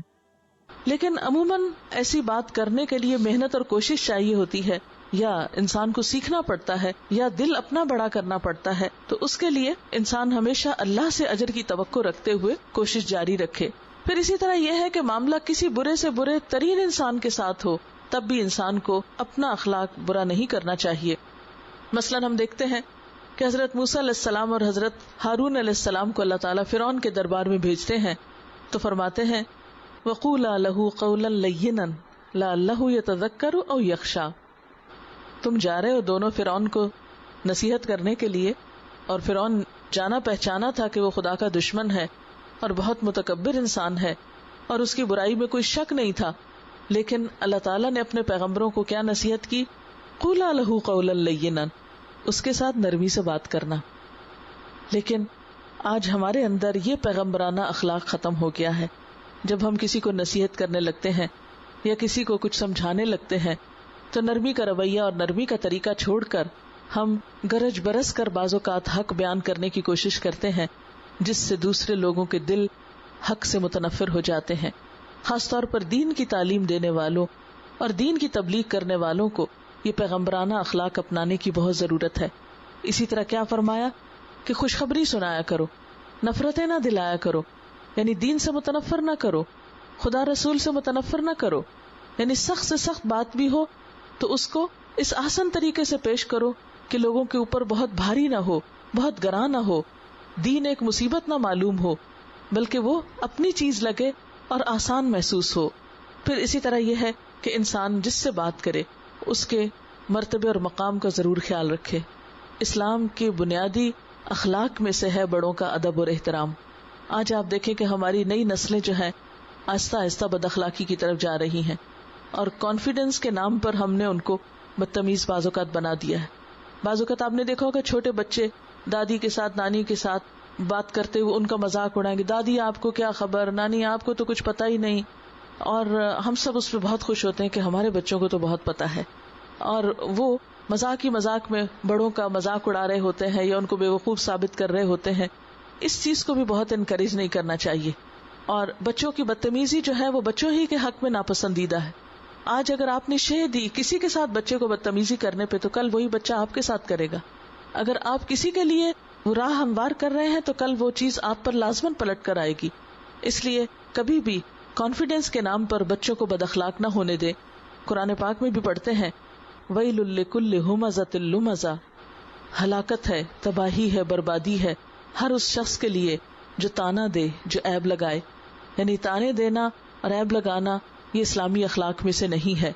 لنگڑا کہنا، کسی کی آنکھ خرابی تو اس کو کانا کہنا، یا کسی کے رنگ میں کچھ کمی بیشی تو اس کو کالا کہہ کے پکارنا، اور اس طرح کے نام اس کو دینا کہ جس سے دوسرا شخص احساس کمتری کا شکار ہو جائے، یہ پسندیدہ بات نہیں ہے. ان چیزوں سے پرہیز کرنا چاہیے. قرآن پاک میں بھی آتا ہے وَلَا تَنَابَزُوا بِالْأَلْقَابِ، کہ دوسروں کو ایسے برے لقب سے مت پکارو جو ان کے اوپر گراں گزرتا ہے. آپ دیکھیں کہ افسوس کے ساتھ یہ کہنا پڑتا ہے کہ ہمارے کلچر میں عموماً کیا ہوتا ہے کہ اگر کوئی شخص حق لا کے بات کرا تو اس پہ ہنس پڑیں گے. اگر کوئی بچہ جو ہے وہ صحیح طور پہ بات نہیں کر پائے گا تو سب اس پہ ہنسنا شروع کر دیں گے، جس کے نتیجے میں وہ بولنا ہی بھول جاتا ہے. بعض اوقات ساری زندگی پھر اٹکتا رہتا ہے یا شرماتا رہتا ہے یا کسی کے ساتھ بات ہی نہیں کر پاتا. تو اس طرح کی چیزیں جو ہیں، کسی کو بے وقوف سمجھ کے اس پہ ہنسنا یا کسی کو کم تر سمجھ کے اس پہ ہنسنا، یہ چیز بھی اسلامی اخلاق سے میل نہیں کھاتی. پھر اسی طرح یہ ہے کہ بچوں کے ساتھ بھی آپ صلی اللہ علیہ وسلم جب گفتگو کرتے تھے تو ان کے ساتھ بھی بہت پیار سے معاملہ کرتے تھے. مثلاً ایک چھوٹا بچہ تھا جس کا نام عمیر تھا. اس نے ایک پرندہ پالا ہوا تھا جس کا نام نغیر تھا. اتفاق یہ ہوا کہ وہ پرندہ مر گیا. تو آپ صلی اللہ علیہ وسلم جب بھی اس بچے کو ملتے تو پوچھتے اے عمیر تمہارے نغیر کا کیا ہوا. یعنی آپ صلی اللہ علیہ وسلم کو کتنا کنسرن ہوتا تھا کہ بچوں کے انٹرسٹ اور دلچسپیاں کیا ہیں اور ان کو بھی اہمیت دیتے تھے. ہمارے ہاں کیا ہوتا ہے کہ بڑوں کو اہمیت دیتے ہیں مگر بچوں کو ہم بھول جاتے ہیں اور ہم کہتے ہیں یہ تو بچے ہی ہیں، ان کو کیا سمجھ ہے. حالانکہ ان کو بھی بہت سمجھ ہوتی ہے. لیکن نبی صلی اللہ علیہ وسلم بچوں کو خود آگے بڑھ کر خود سلام کیا کرتے تھے تاکہ بچوں کو بھی سلام کرنا آئے. ہم یہ تو بچوں کو ضرور کہیں گے چلو اٹھو سلام کرو بڑے کو، لیکن بڑے کبھی خیال نہیں کریں گے کہ ہم اچھا نمونہ پیش کریں گے تو بچے بھی سیکھیں گے. آپ صلی اللہ علیہ وسلم نے کبھی کسی کو یہ نہیں کہا تھا اٹھو سلام کرو، لیکن آپ صلی اللہ علیہ وسلم خود آگے بڑھ کر سلام کرتے تھے. اور آپ صلی اللہ علیہ وسلم نے یہ بھی فرمایا کہ جو سلام کرنے میں پہل کرتا ہے اس کا دل تکبر سے خالی ہوتا ہے. اور تکبر تو ایسی برائی ہے کہ جس کے دل میں رائی کے دانے برابر بھی ہو تو آپ نے فرمایا وہ جنت میں نہیں جا سکے گا.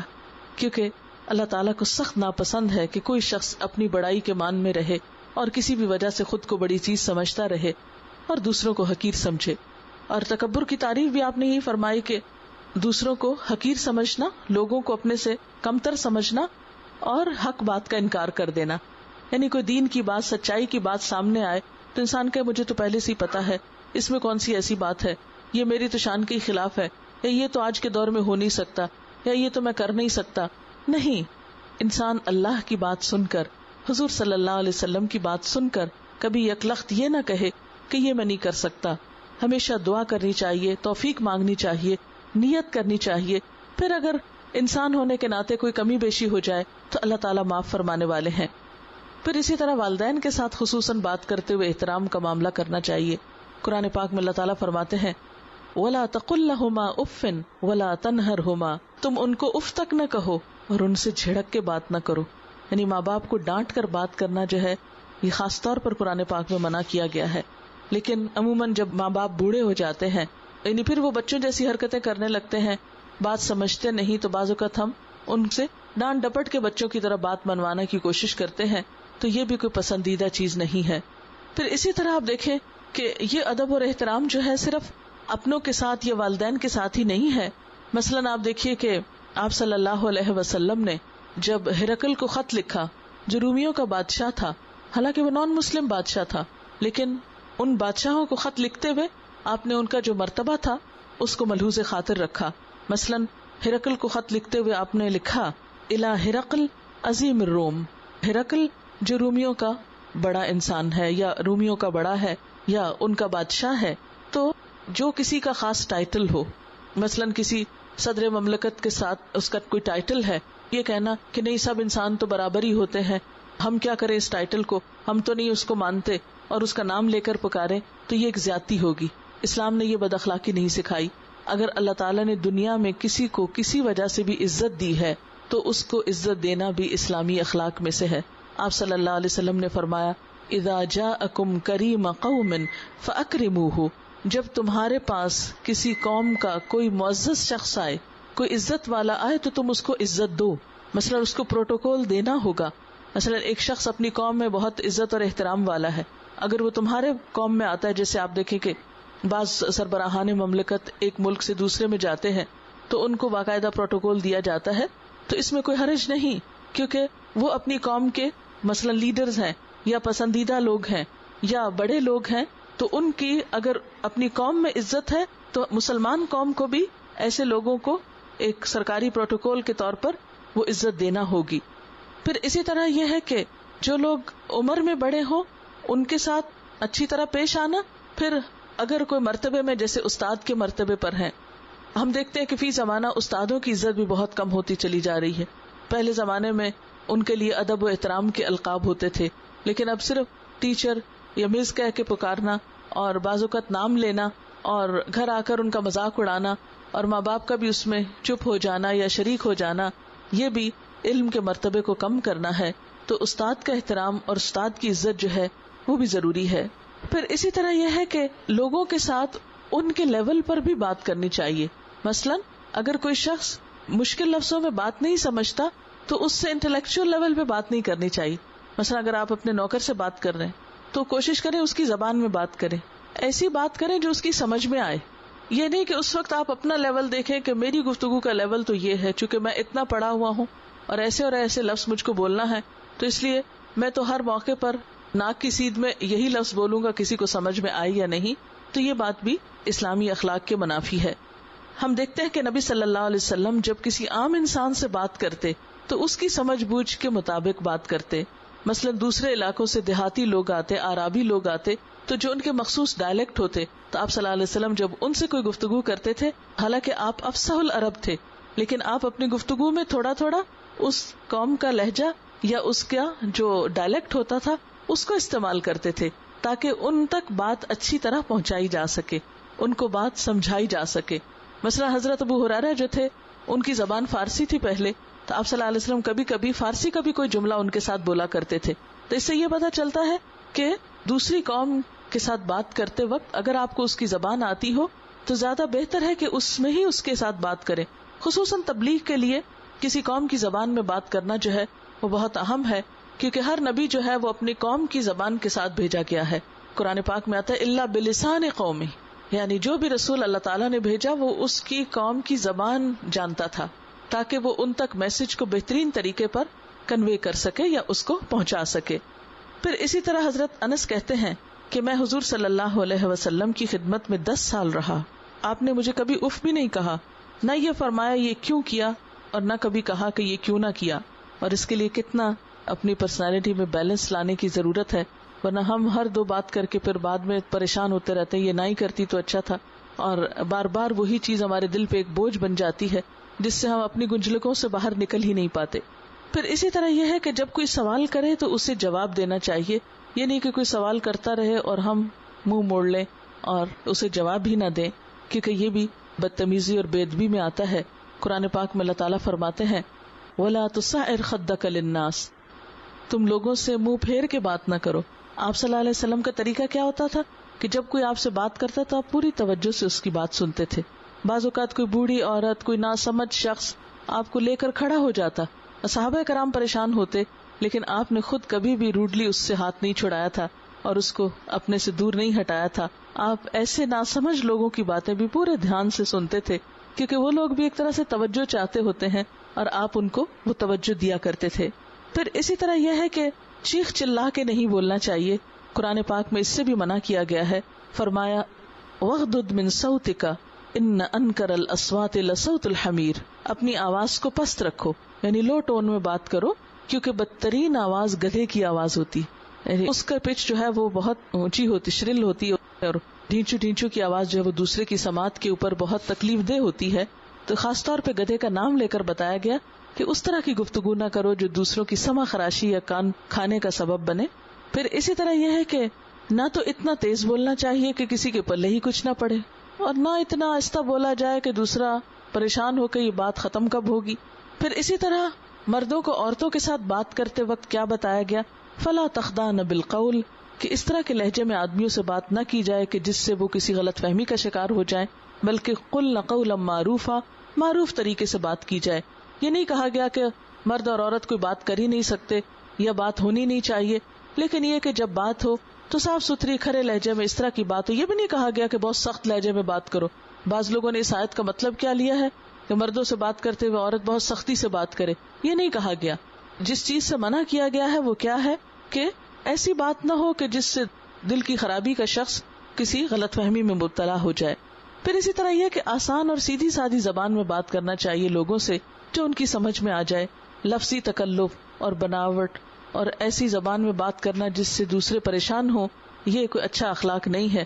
مثلا اگر ایک شخص فرینچ سمجھتا نہیں تو آپ صرف روب قائم کرنے کے لیے اس سے فرینچ میں بات کریں یا انگریزی میں بات کریں، کہ یہ تو ہوگا کہ لوگ مروب ہو جائیں گے، لیکن نقصان کیا ہوگا کہ دوسرے شخص کو شاید کچھ بات سمجھ میں ہی نہ آئے۔ پھر اسی طرح یہ ہے کہ ذو معنی باتیں کرنے سے بھی پرہیز کرنا چاہیے۔ بعض اوقات ہمارا مقصد کچھ ہوتا ہے اور ہم کہہ کچھ اور رہے ہوتے ہیں۔ عام طور پر یہ عادت پائی گئی ہے اور جس کے نتیجے میں کئی خرابیاں پیش آتی ہیں۔ آپ نے دیکھا ہوگا کہ جو بچے ویسٹ میں پڑھتے ہیں، وہاں پر پلتے بڑھتے ہیں، وہ بہت اسٹریٹ فارورڈ بات کرتے ہیں، جو کہنا ہوتا ہے وہی کہتے ہیں۔ لیکن ہمارے کلچر میں جو کچھ پیدا ہوتا ہے اس کا نتیجہ کیا ہوتا ہے، ہمارے دل میں کچھ اور ہوتا ہے، زبان سے ہم کچھ اور کہہ رہے ہوتے ہیں، کہنا کچھ چاہیے، کہہ کچھ اور رہے ہوتے ہیں۔ اس سے بعض اوقات دوسرے شخص کے سمجھ میں بات نہیں آتی، وہ پریشان ہوتا ہے یا الٹا سمجھتا ہے، اس سے تعلقات میں خرابی پیدا ہوتی ہے۔ ٹھیک ہے، اسٹریٹ فارورڈ ہونے کا یہ مطلب بھی نہیں کہ آپ کھری کھری ایسی بدتمیزی سے بات کریں، لیکن یہ ہے کہ اسلامی اخلاق میں سے یہ بات ہے کہ دل اور زبان میں موافقت ہونی چاہیے۔ دل اور زبان کے فرق کا نام ہی منافقت ہے، کہ دل میں کچھ ہے، زبان پر کچھ ہے۔ جو دل میں ہے وہی زبان پر لاؤ تاکہ دوسرے شخص کو بات اچھی طرح پہنچا سکو۔ آپ صلی اللہ علیہ وسلم نے فرمایا، قیامت کے دن تم میں سب سے زیادہ ناپسندیدہ اور مجھ سے دور وہ لوگ ہوں گے جو بناوٹی انداز سے باتیں بنانے والے، اپنی بڑائی اور اپنی خوبیاں جتانے کے لیے عجیب و غریب گفتگو کرنے والے اور تکبر کرنے والے لوگ ہیں۔ یعنی ایسے لوگ قیامت کے دن حضور صلی اللہ علیہ وسلم کی مجلس میں بہت دور ہوں گے، آپ کو یہ لوگ پسند نہیں۔ پھر اسی طرح یہ ہے کہ الفاظ کا جو چناؤ ہے وہ بھی عمدہ ہونا چاہیے۔ بہت گھٹیا یا سلینگ لینگویج جو ہے یا بازاری گفتگو نہیں کرنی چاہیے، کیونکہ نبی صلی اللہ علیہ وسلم نے اس سے بھی پرہیز کیا ہے۔ آپ دیکھیں کہ اب ہمارے بچوں میں خاص طور پر جو جدید انگریزی کا شوق آیا تو سلینگ اتنی زیادہ عام ہو گئی ہے کہ اصل زبان جو ہے وہ پیچھے دبتی جا رہی ہے اور گھٹیا الفاظ جو ہیں وہ گفتگو کا حصہ بنتے جا رہے ہیں۔ نبی صلی اللہ علیہ وسلم نے اپنے بارے میں فرمایا کہ انا افصح العرب، میں عربوں میں سب سے زیادہ فصیح اللسان ہوں۔ ہمارے ہاں جیسے لیڈرز تقریر کرتے ہیں تو بعض کو دونوں بازو اٹھا کر یا میز وغیرہ جو آگے پڑا اس کے اوپر ہاتھ مار مار کر، بعض اوقات ریلیجس سرمنز جو ہیں وہ بھی اس قسم کے ہو رہے ہوتے ہیں، تو شاید ان لوگوں کی نظر سے یہ بات نہیں گزرتی کہ آپ صلی اللہ علیہ وسلم کا انداز کیا تھا. تو آپ صلی اللہ علیہ وسلم اپنی گفتگو میں بہت زیادہ جسم کو نہیں ہلاتے تھے، کیونکہ جب بہت جسم کو ہلایا جائے یا بہت زیادہ انسان خود اچھل کود کرے تو دوسرے شخص کے لیے وہ بھی پریشانی کا سبب بنتا ہے. پھر اسی طرح یہ ہے کہ چہرے کے تاثرات اچھے ہونے چاہیے، بات دوسرے کو سمجھ میں آنی چاہیے. بہت زیادہ ماتھے پہ بل ڈال کر بات کرنا یا تیوری چڑھا کے بات کرنا یہ چیز ناپسندیدہ ہے. آپ کو یاد ہوگا کہ ابن ام مکتوم آپ کے پاس آئے تھے اور تھوڑا سا آپ کے چہرے کا سٹائل بدلا تھا تو قرآن پاک میں سورت آ گئی تھی، سورت عبسہ وتولی ان جاءہ الاعمی. پھر اسی طرح یہ ہے کہ گفتگو میں کیا نہیں ہونا چاہیے. نمبر 1 یہ کہ کسی کو طنز نہیں کرنا چاہیے، تحقیر نہیں کرنی چاہیے، یعنی ایسا رویہ نہیں ہونا چاہیے کہ ٹونٹنگ وے میں بات نہیں کرنی چاہیے یا مذاق اڑا کے بات نہیں کرنی چاہیے یا توہین آمیز رویہ نہیں ہونا چاہیے. نبی صلی اللہ علیہ وسلم نے تو مسلمان کی تعریف کیا بیان کی کہ المسلم من سلم المسلمون من لسانہ ویدہ، مسلمان تو وہ ہوتا ہے جس کے ہاتھ اور زبان سے دوسرے مسلمان محفوظ رہیں. اسی طرح دوسروں کی نقل نہیں اتارنی چاہیے، منہ نہیں چڑھانا چاہیے.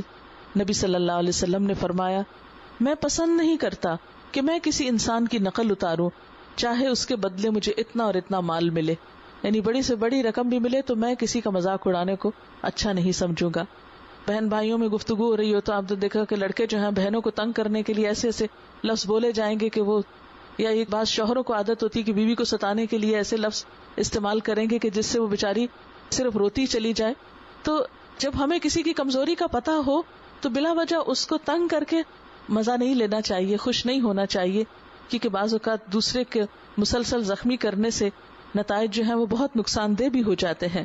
اسی طرح اگر کسی سے آپ کا اختلاف رائے ہو گیا ہے، ڈفرنس آف اوپینین ہے، آپ ایک بات کہتے ہیں دوسرا دوسری بات کہتا ہے، تو اس میں یہ کہ دونوں کو اپنی رائے کا اختیار ہے یا حق ہے.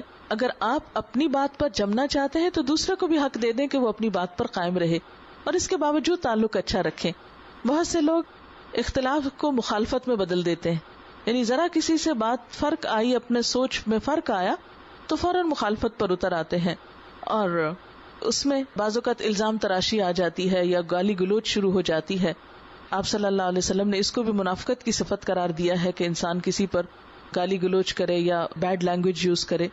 حضرت انس فرماتے ہیں کہ آپ صلی اللہ علیہ وسلم نہ تو کبھی گالی دیتے تھے، نہ ہی سخت گوئی کرتے اور نہ ہی کبھی بد زبانی کرتے، نہ لعنت کرتے، یعنی آپ کے منہ سے کبھی کسی کے لیے برے الفاظ نہیں نکلے تھے. پھر اسی طرح یہ ہے کہ کسی کی دل شکنی نہیں کرنی چاہیے. بعض لوگ خود کو کانفیڈنٹ کہلوانے کے لیے دوسروں کو توڑ توڑ کر باتیں اس طرح کی کرتے رہتے ہیں کہ جس سے وہ خود تو انجوائے کرتے ہیں مگر دوسرا شخص تکلیف محسوس کرتا ہے. پھر اسی طرح یہ ہے کہ مفروضوں پر مبنی سوال نہیں ہونے چاہیے، غیبت سے پرہیز کرنا چاہیے. یعنی گفتگو میں آپ اپنی بات کریں، دوسرے کا حال پوچھیں، اپنے کسی علم سے دوسرے کو فائدہ پہنچائیں، دوسرے سے کوئی بات سیکھیں. لیکن عموماً ہم دائیں بائیں لوگوں کی باتیں شروع کر دیتے ہیں، اور خاص طور پر وہ باتیں کہ جو وہ سنے ہمارے منہ سے تو ان کو کبھی اچھا نہ لگے. اسی کا نام غیبت ہے، بیک بائٹنگ ہے. اور بیک بائٹنگ کا مطلب کیا؟ ذرا امیجن کرے کہ آپ کی پیٹھ کے پیچھے آپ کی کمر کو کوئی نوچے آ کر، کہ آپ کو پتہ ہی نہ چلے کہ کون ہے. آپ نے بازو کا دیکھا ہوگا کہ ذرا سے پیچھے سے کوئی دھکا دے یا کچھ تو کتنا برا لگتا ہے کہ کون ہے جو پیچھے سے اس طرح کر رہا ہے. تو کہاں یہ کہ کوئی آپ کے پیچھے آپ کی برائیاں کر رہا ہو تو آپ کو کبھی بھی پسند نہیں آئے گی یہ بات. تو اس کے لیے آپ صلی اللہ علیہ وسلم نے بہت سخت الفاظ فرمائے کہ غیبت زنا سے بھی بدتر ہے، یعنی اتنا مکروہ فعل ہے. ایک شخص نے پوچھا کہ زنا سے بدتر کیسے ہے؟ آپ نے فرمایا آدمی سے زنا ہو جائے اور وہ توبہ کر لے تو اللہ تعالیٰ بخش دیتے ہیں، لیکن غیبت کرنے والا بخشا نہیں جاتا جب تک کہ وہ شخص نہ معاف کر دے جس کی اس نے غیبت کی ہے. یعنی کیونکہ حقوق العباد ہے، وہ شخص جب تک اپنا حق نہ چھوڑے تو اس شخص کی پکڑ ہے. حضرت انس سے روایت ہے آپ صلی اللہ علیہ وسلم نے فرمایا جب مجھے معراج کروائی گئی تو میرا گزر کچھ ایسے لوگوں پر ہوا جن کے ناخن تانبے کے تھے، یعنی میٹیلک ناخن تھے، اور وہ اپنے چہروں اور سینوں کو نوچ رہے تھے. میں نے پوچھا جبریل یہ کون ہے؟ انہوں نے فرمایا یہ وہ لوگ ہیں جو لوگوں کا گوشت کھاتے تھے، یعنی غیبت کرتے تھے اور ان کی عزت کو پامال کرتے تھے، یعنی دوسروں کو ذلیل کرتے تھے اپنی محفلوں میں بیٹھ کر. اچھا بعض اوقات ہم سمجھتے ہیں کہ کسی سیاسی لیڈر پہ بات کرنا یا فلاں ادھر کی ادھر کی یہ سب جائز ہو جاتا ہے کیونکہ وہ تو لوگ ہیں ہی برے. حالانکہ دیکھا جائے تو ہماری بہت سی ایسی انفارمیشن صرف سنی سنائی پر ہوتی ہے. ہم حقیقت کو کچھ نہیں جانتے ہوتے. آپ صلی اللہ علیہ وسلم نے فرمایا کسی شخص کے جھوٹا ہونے کے لیے اتنا ہی کافی ہے کہ وہ ہر سنی سنائی بات آگے کرتا رہے. یعنی کوئی بھی ہو، خواہ کوئی بڑا ہو یا چھوٹا ہو، کوئی برا ہو یا اچھا ہو، جب تک ہمارے کوئی براہ راست ایسی سخت ضرورت نہیں تو کسی کی بھی برائی بلا وجہ کرنا جو ہے وہ پسندیدہ نہیں. پھر اسی طرح یہ ہے کہ بری باتیں محفلوں میں بیٹھ کے نہیں کرنی چاہیے. قرآن پاک میں اللہ تعالیٰ فرماتے ہیں لا يحب اللہ الجہر بالسوء من القول. اللہ تعالیٰ بری باتوں کو کھلے عام کہنا پسند نہیں کرتے، کیونکہ ہوتا یہ ہے کہ جب ایک بری بات کی جاتی ہے تو دوسرا سنتا ہے تو وہ حیا ختم ہو جاتی ہے، جھجک ختم ہو جاتی ہے. پھر نتیجہ کیا ہوتا ہے کہ انسان ایک دوسرے سے سن کر مزید اس کو آگے کرنے لگتا ہے. پھر اسی طرح چغل خوری سے بچنا چاہیے. چغل خوری کیا ہوتی ہے کہ دو لوگوں کو باہم لڑانے کے لیے کسی کی خاص طور پر برائی سنانا. مثلا تمہیں پتا ہے فلاں شخص تمہیں کیا کہتا ہے، کبھی تمہیں پتا چل جائے تو تم اس کو دیکھو نہ پلٹ کے، اور پھر اس کی کوئی بات بتا دی. اب اس کا نتیجہ کیا ہوا کہ دونوں میں ایک دوسرے سے نفرت آ گئی، کلیش ہوا، اور واقعی انسان پھر دل میں بات رکھ کر دوسرے سے اچھی طرح مل نہیں سکتا. اور بعض اوقات یہ بھی ہو سکتا ہے کہ وہ بات بالکل ہی بے بنیاد ہو، کیونکہ ہمارا مزاج تحقیقی نہیں، ہم اس میں انویسٹیگیشن نہیں کرتے کہ ہاں واقعی کسی نے کہا بھی یا نہیں کہا، ہم پھر 100% اس کو یقین کر لیتے ہیں. پھر اسی طرح آپ صلی اللہ علیہ وسلم نے فرمایا کہ چغل خور جنت میں نہ داخل ہوگا، کیونکہ وہ لوگوں کو لڑاتا ہے نا آپس میں. جنت میں چلا جائے تو وہ بھی لڑا کے لوگوں کی جنت حرام کر دے. پھر اسی طرح یہ ہے کہ دل میں اگر کسی کے لیے بدگمانی ہو، برا ہو اور حسد ہو یا نفرت ہو تو ضرور زبان سے بھی کچھ نہ کچھ پھر اگلتا رہتا ہے انسان. آپ صلی اللہ علیہ وسلم نے فرمایا بدگمانی سے بچو، کیونکہ بدگمانی سب سے بڑا جھوٹ ہے. ٹو نہ لیتے پھرو، دوسروں کے عیب نہ ڈھونڈو، ایک دوسرے کے خلاف نہ بھڑکاؤ، آپس میں حسد نہ کرو، جھگڑا نہ کرو، اللہ کے بندو بھائی بھائی بن کے رہو.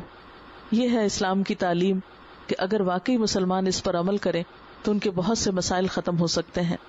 آپ صلی اللہ علیہ وسلم نے فرمایا جس نے مسلمان کے سر کوئی ایسی بات لگائی اس ارادے سے کہ اس کو ذلیل کرے، اللہ اسے جہنم کے پل پہ روکے گا جب تک وہ اپنے قول سے بری نہ ہو جائے. یعنی اگر کسی نے محض دوسرے کو لیٹ ڈاؤن کرنے کے لیے کوئی جھوٹا الزام اس پہ لگایا تو جنت میں اس وقت تک نہیں جا سکے گا جب تک کہ وہ یہ مان نہ لے کہ میری غلطی تھی یا میں نے یہ زیادتی کی تھی. پھر اسی طرح ایک دفعہ نبی صلی اللہ علیہ وسلم ممبر پہ تشریف لائے اور بہت بلند آواز سے فرمایا اے لوگو جو اپنی زبان سے اسلام لائے ہو اور ایمان تمہارے دلوں میں نہیں اترا، تم مسلمانوں کو تکلیف مت پہنچایا کرو، ان کو آر نہ دلایا کرو، نہ ان کے عیب کے پیچھے پڑو. جو لوگ اپنے مسلمان بھائی کے عیب کے پیچھے پڑیں گے تو اللہ ان کے عیب کے پیچھے پڑ جائے گا، اور جس شخص کے عیب کے پیچھے اللہ پڑ جائے گا اسے رسوا کر ڈالے گا، خواہ وہ اپنے گھر کے اندر ہی کیوں نہ ہو.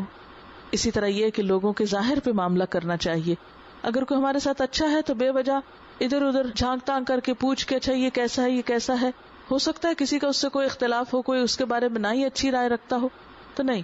ہمیں کیا سکھایا گیا، وہ تمہارے ساتھ جیسا کر رہا ہے اس کے مطابق تم اپنا اوپینین انڈیپینڈنٹلی بناؤ. لوگوں کی باتوں کو سامنے رکھ کے کسی کے بارے میں اپنا اوپینین نہیں بناؤ. ہمارا کیا ہوتا ہے، ایک شخص کو ہم اپنی نظر سے اچھا پاتے ہیں، اچھا دیکھتے ہیں، وہ اچھا بھلا ہمیں محسوس ہوتا ہے، لیکن ہم اپنی محبت میں، خوشی میں اس کا ذکر کرتے ہیں کہیں اور کہ فلاں شخص کیسا ہے. اس شخص کو کوئی اس سے جیلسی ہو سکتی ہے، کوئی اس سے نفرت ہو سکتی ہے. وہ کہتا ہے نہیں ہاں ٹھیک ہے دیکھتے جاؤ پتہ چل جائے گا، کوئی اس طرح کی بات کر دیتا ہے. نتیجتاً ہم پریشان ہو جاتے ہیں کہ پتہ نہیں کیا معاملہ ہوگا. پھر ہم بھی سوچنا شروع کر دیتے ہیں اچھا اب ذرا ہم بھی ڈھونڈے کہ کیا چیز ہے اس میں ایسی. نتیجہ کیا ہوتا ہے کہ کچھ نہ ہونے سے کچھ نہ کچھ ایسی چیز نکل آتی ہے کہ تعلقات خراب ہو جاتے ہیں. اور ایسا ہر انسان کے ساتھ ہوتا ہے. تو اس میں ہمیں کیا حکم دیا گیا کہ ادھر ادھر کے لوگوں کی رائے کے اوپر اپنی رائے مت بیس کرو. اپنی رائے خود اس کے ظاہر پر معاملہ کرتے ہوئے جو تمہارے ساتھ سامنے میں کر رہا ہے اس کے مطابق کرو. اور پھر انسان ہے، ہر شخص میں کوئی نہ کوئی کمی کوتاہی ہوتی ہے. تو ایسے میں کیا فرمایا، فَأَعْرِضْ عَنْهُمْ اعراض برتو، وَعِظْهُمْ نصیحت کر دو، وَقُلْ لَهُمْ فِي أَنفُسِهِمْ قَوْلًا بَلِيغًا اور ان کے دلوں میں اترنے والی بات کرو. دوسروں کی غلطیوں سے چشم پوشی کرو، انہیں نصیحت کرتے رہو، لیکن یہ نہیں کہ کسی کی چھوٹی سی برائی دیکھ کے اس کی ساری بڑی بڑی نیکی کو ضائع کر کے رکھ دو. پھر اسی طرح جب کسی ایسے شخص سے بات ہو کہ جو ناسمجھ ہے، بعض لوگ ناسمجھ ہوتے ہیں، لا علم ہوتے ہیں، وہ جھگڑے میں بحث میں پڑ جاتے ہیں، آرگیومنٹ شروع کر دیتے ہیں، لامتنا ہی باتیں شروع کر دیتے ہیں. تو ایسے موقع پر قرآن نے سکھایا وَإِذَا خَاطَبَهُمُ الْجَاهِلُونَ قَالُوا سَلَامًا، جب ناسمجھ لوگ ان سے بات کرتے ہیں تو وہ کہتے ہیں السلام علیکم، یعنی بات کو طول نہیں دیتے، بہت لمبا جھگڑا ان سے نہیں کرتے. کیونکہ ہوتا کیا ہے کہ انسان جتنا کسی سے الجھتا ہے اتنا ہی معاملہ گڑبڑ ہوتا چلا جاتا ہے. اسی طرح یہ ہے کہ ہنسی مذاق اچھی بات ہے، مگر ہر وقت ہنسی مذاق کی عادت نہیں ہونی چاہیے، اس سے بھی بعض اوقات مس انڈرسٹینڈنگز پیدا ہو جاتی ہیں. اسی طرح بات پہ قسم کھانا جو ہے، ہر چھوٹی بڑی بات پہ قسم کھا کے یقین دلانا کہ میرے دل میں یہ سچائی ہے، یہ بھی کوئی پسندیدہ عادت نہیں ہے. اسی طرح یہ ہے کہ نہیں کے لفظ سے بات نہیں شروع کرنی چاہیے، اس سے دوسرے کا دل ٹوٹتا ہے. ہم بعض اوقات کوئی بات کرنا چاہتے ہیں تو نہیں کہہ کے شروع کرتے، یعنی گویا نگیٹ کر کے. نہیں تو بس ایک ہی بات میں اچھی ہے شروع میں، اور وہ لا الہ الا اللہ ہے. وہ اللہ تعالیٰ کی جب ذات کی بات ہو، ایک الہ ہونے کی بات ہو، تو اس وقت ہم نہیں سے بات شروع کر سکتے ہیں. مگر عام انسانوں کے بارے میں بات کرتے ہوئے ایسا طریقہ اختیار نہیں کرنا چاہیے. پھر اسی طرح اگر کسی محفل میں گفتگو ہو رہی ہے تو سب کو بات کرنے کا موقع دینا چاہیے. بعض لوگ بولنے میں اچھے ہوتے ہیں تو وہ خود ہی بولتے چلے جاتے ہیں اور دوسروں کو بات کرنے کا موقع نہیں دیتے یا ان کو نہیں سنتے. پھر اسی طرح یہ ہے کہ اگر انسان ظاہر اچھی بات کرنا چاہتا ہے تو اس کے لیے اپنے باطن کو بھی سنوارنا ہوگا. دل میں خوبصورتی لائیں گے تو خود بخود گفتگو میں بھی آنے لگے گی، ورنہ بہت دیر تک انسان دل اور زبان کے فرق کو قائم نہیں رکھ سکتا. جو دل میں نفرت بغض ہوتی ہے وہ نکل کر ہی رہتی ہے. اس لیے کوشش یہ کرنی چاہیے کہ اپنے دل کو دوسروں کے حسد اور نفرت سے پاک رکھیں، کیونکہ اس سے ان کو تو کبھی نقصان ہوگا سو ہوگا، ہمارا دل جو میلا ہے ہم کو نقصان ہوتا رہے گا. اس لیے اپنے آپ کو سنوارنے کی فکر دوسروں سے بڑھ کر ہونی چاہیے. اور آخری بات یہ کہ اللہ کے ذکر سے زبان کو تر رکھنا چاہیے، کیونکہ آپ صلی اللہ علیہ وسلم ہر وقت میں اللہ کا ذکر کیا کرتے تھے. جو شخص اللہ کا ذکر کرنے کی عادت ڈال لیتا ہے وہ زبان کے بہت سے آفات اور فتنوں سے محفوظ ہو جاتا ہے. تو اللہ تعالیٰ سے دعا ہے کہ وہ ہمیں بہترین عمل کی توفیق عطا فرمائے. وآخر دعوانا ان الحمد للہ رب العالمین. سبحان اللہ والحمد للہ ولا الہ الا اللہ واللہ اکبر ولا حول ولا قوة الا باللہ العلی العظیم. اللہم صل علی محمد وعلی آل محمد کما صلیت علی ابراہیم وعلی آل ابراہیم انک حمید مجید. اللہم بارک علی محمد وعلی آل محمد کما بارکت علی ابراہیم وعلی آل ابراہیم انک حمید مجید. ربنا آتنا فی الدنیا حسنۃ وفی الآخرۃ حسنۃ وقنا عذاب النار. ربنا لا تزغ قلوبنا بعد اذ ہدیتنا وہب لنا من لدنک رحمۃ انک انت الوہاب. ربنا ہب لنا من ازواجنا وذریاتنا قرۃ اعین وجعلنا للمتقین اماما. یا حی یا قیوم برحمتک نستغیث. یا اللہ پاک جو کچھ ہم نے پڑھا ہے تو اپنی رحمت سے اسے قبول فرما. اللہ پاک جو باتیں تیری مرضی کے مطابق زبان سے نکلی ہوں ہمیں ان پہ عمل کرنا سکھا، اور اگر کوئی بات بھول کر زبان سے ایسی نکلی ہو جو آپ کو پسند نہ آئی ہو تو ہم سب کو اس سے پھیر دے اور ہمیں اپنے راستے کی طرف لے جا. یا اللہ ہمارے دلوں میں اپنی محبت پیدا کر دے، ہماری نیتوں کو اپنے لیے خالص کر لے. یا اللہ تو ہمیں اس راستے پر لے جا جو تجھ تک جاتا ہو. یا رب العالمین تو ہمارے نسلوں کو ایمان پر قائم رکھنا. یا اللہ ہمیں اپنے فرائض کو پورا کرنے کی توفیق عطا فرمانا. یا اللہ تو ہمیں اچھا اخلاق عطا کر. یا اللہ ہماری گفتگو کو ویسا ہی بنا دے جیسا بنانا تجھ کو پسند ہے. یا رب العالمین تو ہمیں جنت الفردوس میں جگہ عطا فرمانا، جہنم سے محفوظ رکھنا.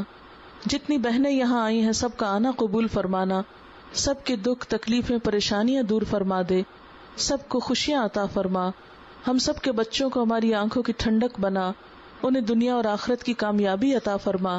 یا رب العالمین تو ہمیں اس دنیا اور آخرت میں بہترین بھلائیاں نصیب فرما. یا اللہ تو ہی مددگار ہے، ہم تجھی کو اپنا سہارا بناتے ہیں، تو ہمیں دنیا اور آخرت میں اپنی رحمتوں سے ڈھانپ لے. یا اللہ اس گھر پر اپنی خیر و برکت نازل فرما، اور یا اللہ دین کی یہ محفلیں اور تیرا نام یوں ہی بلند ہوتا رہے، اور تو ہم سے یہ خدمت لیتا رہے، تو ہمیں اپنے دین کے لیے چن لے، ہم تیرے دین کے نمائندے ہوں۔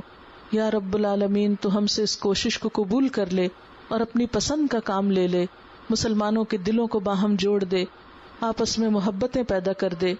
ربنا تقبل منا انک انت السمیع العلیم وتب علینا انک انت التواب الرحیم، وصلی اللہ تعالی علی خیر خلقہ محمد وعلی آلہ واصحابہ واہل بیتہ اجمعین برحمتک یا ارحم الراحمین، الہی آمین۔ سبحانک اللہم وبحمدک نشہد ان لا الہ الا انت نستغفرک ونتوب الیک۔ السلام علیکم ورحمۃ اللہ وبرکاتہ۔ ویڈیو کے نیچے سبسکرائب کے بٹن پہ کلک کریں، بیل کے آئیکن پہ کلک کیجیے تاکہ ہر نئی ویڈیو کی نوٹیفیکیشن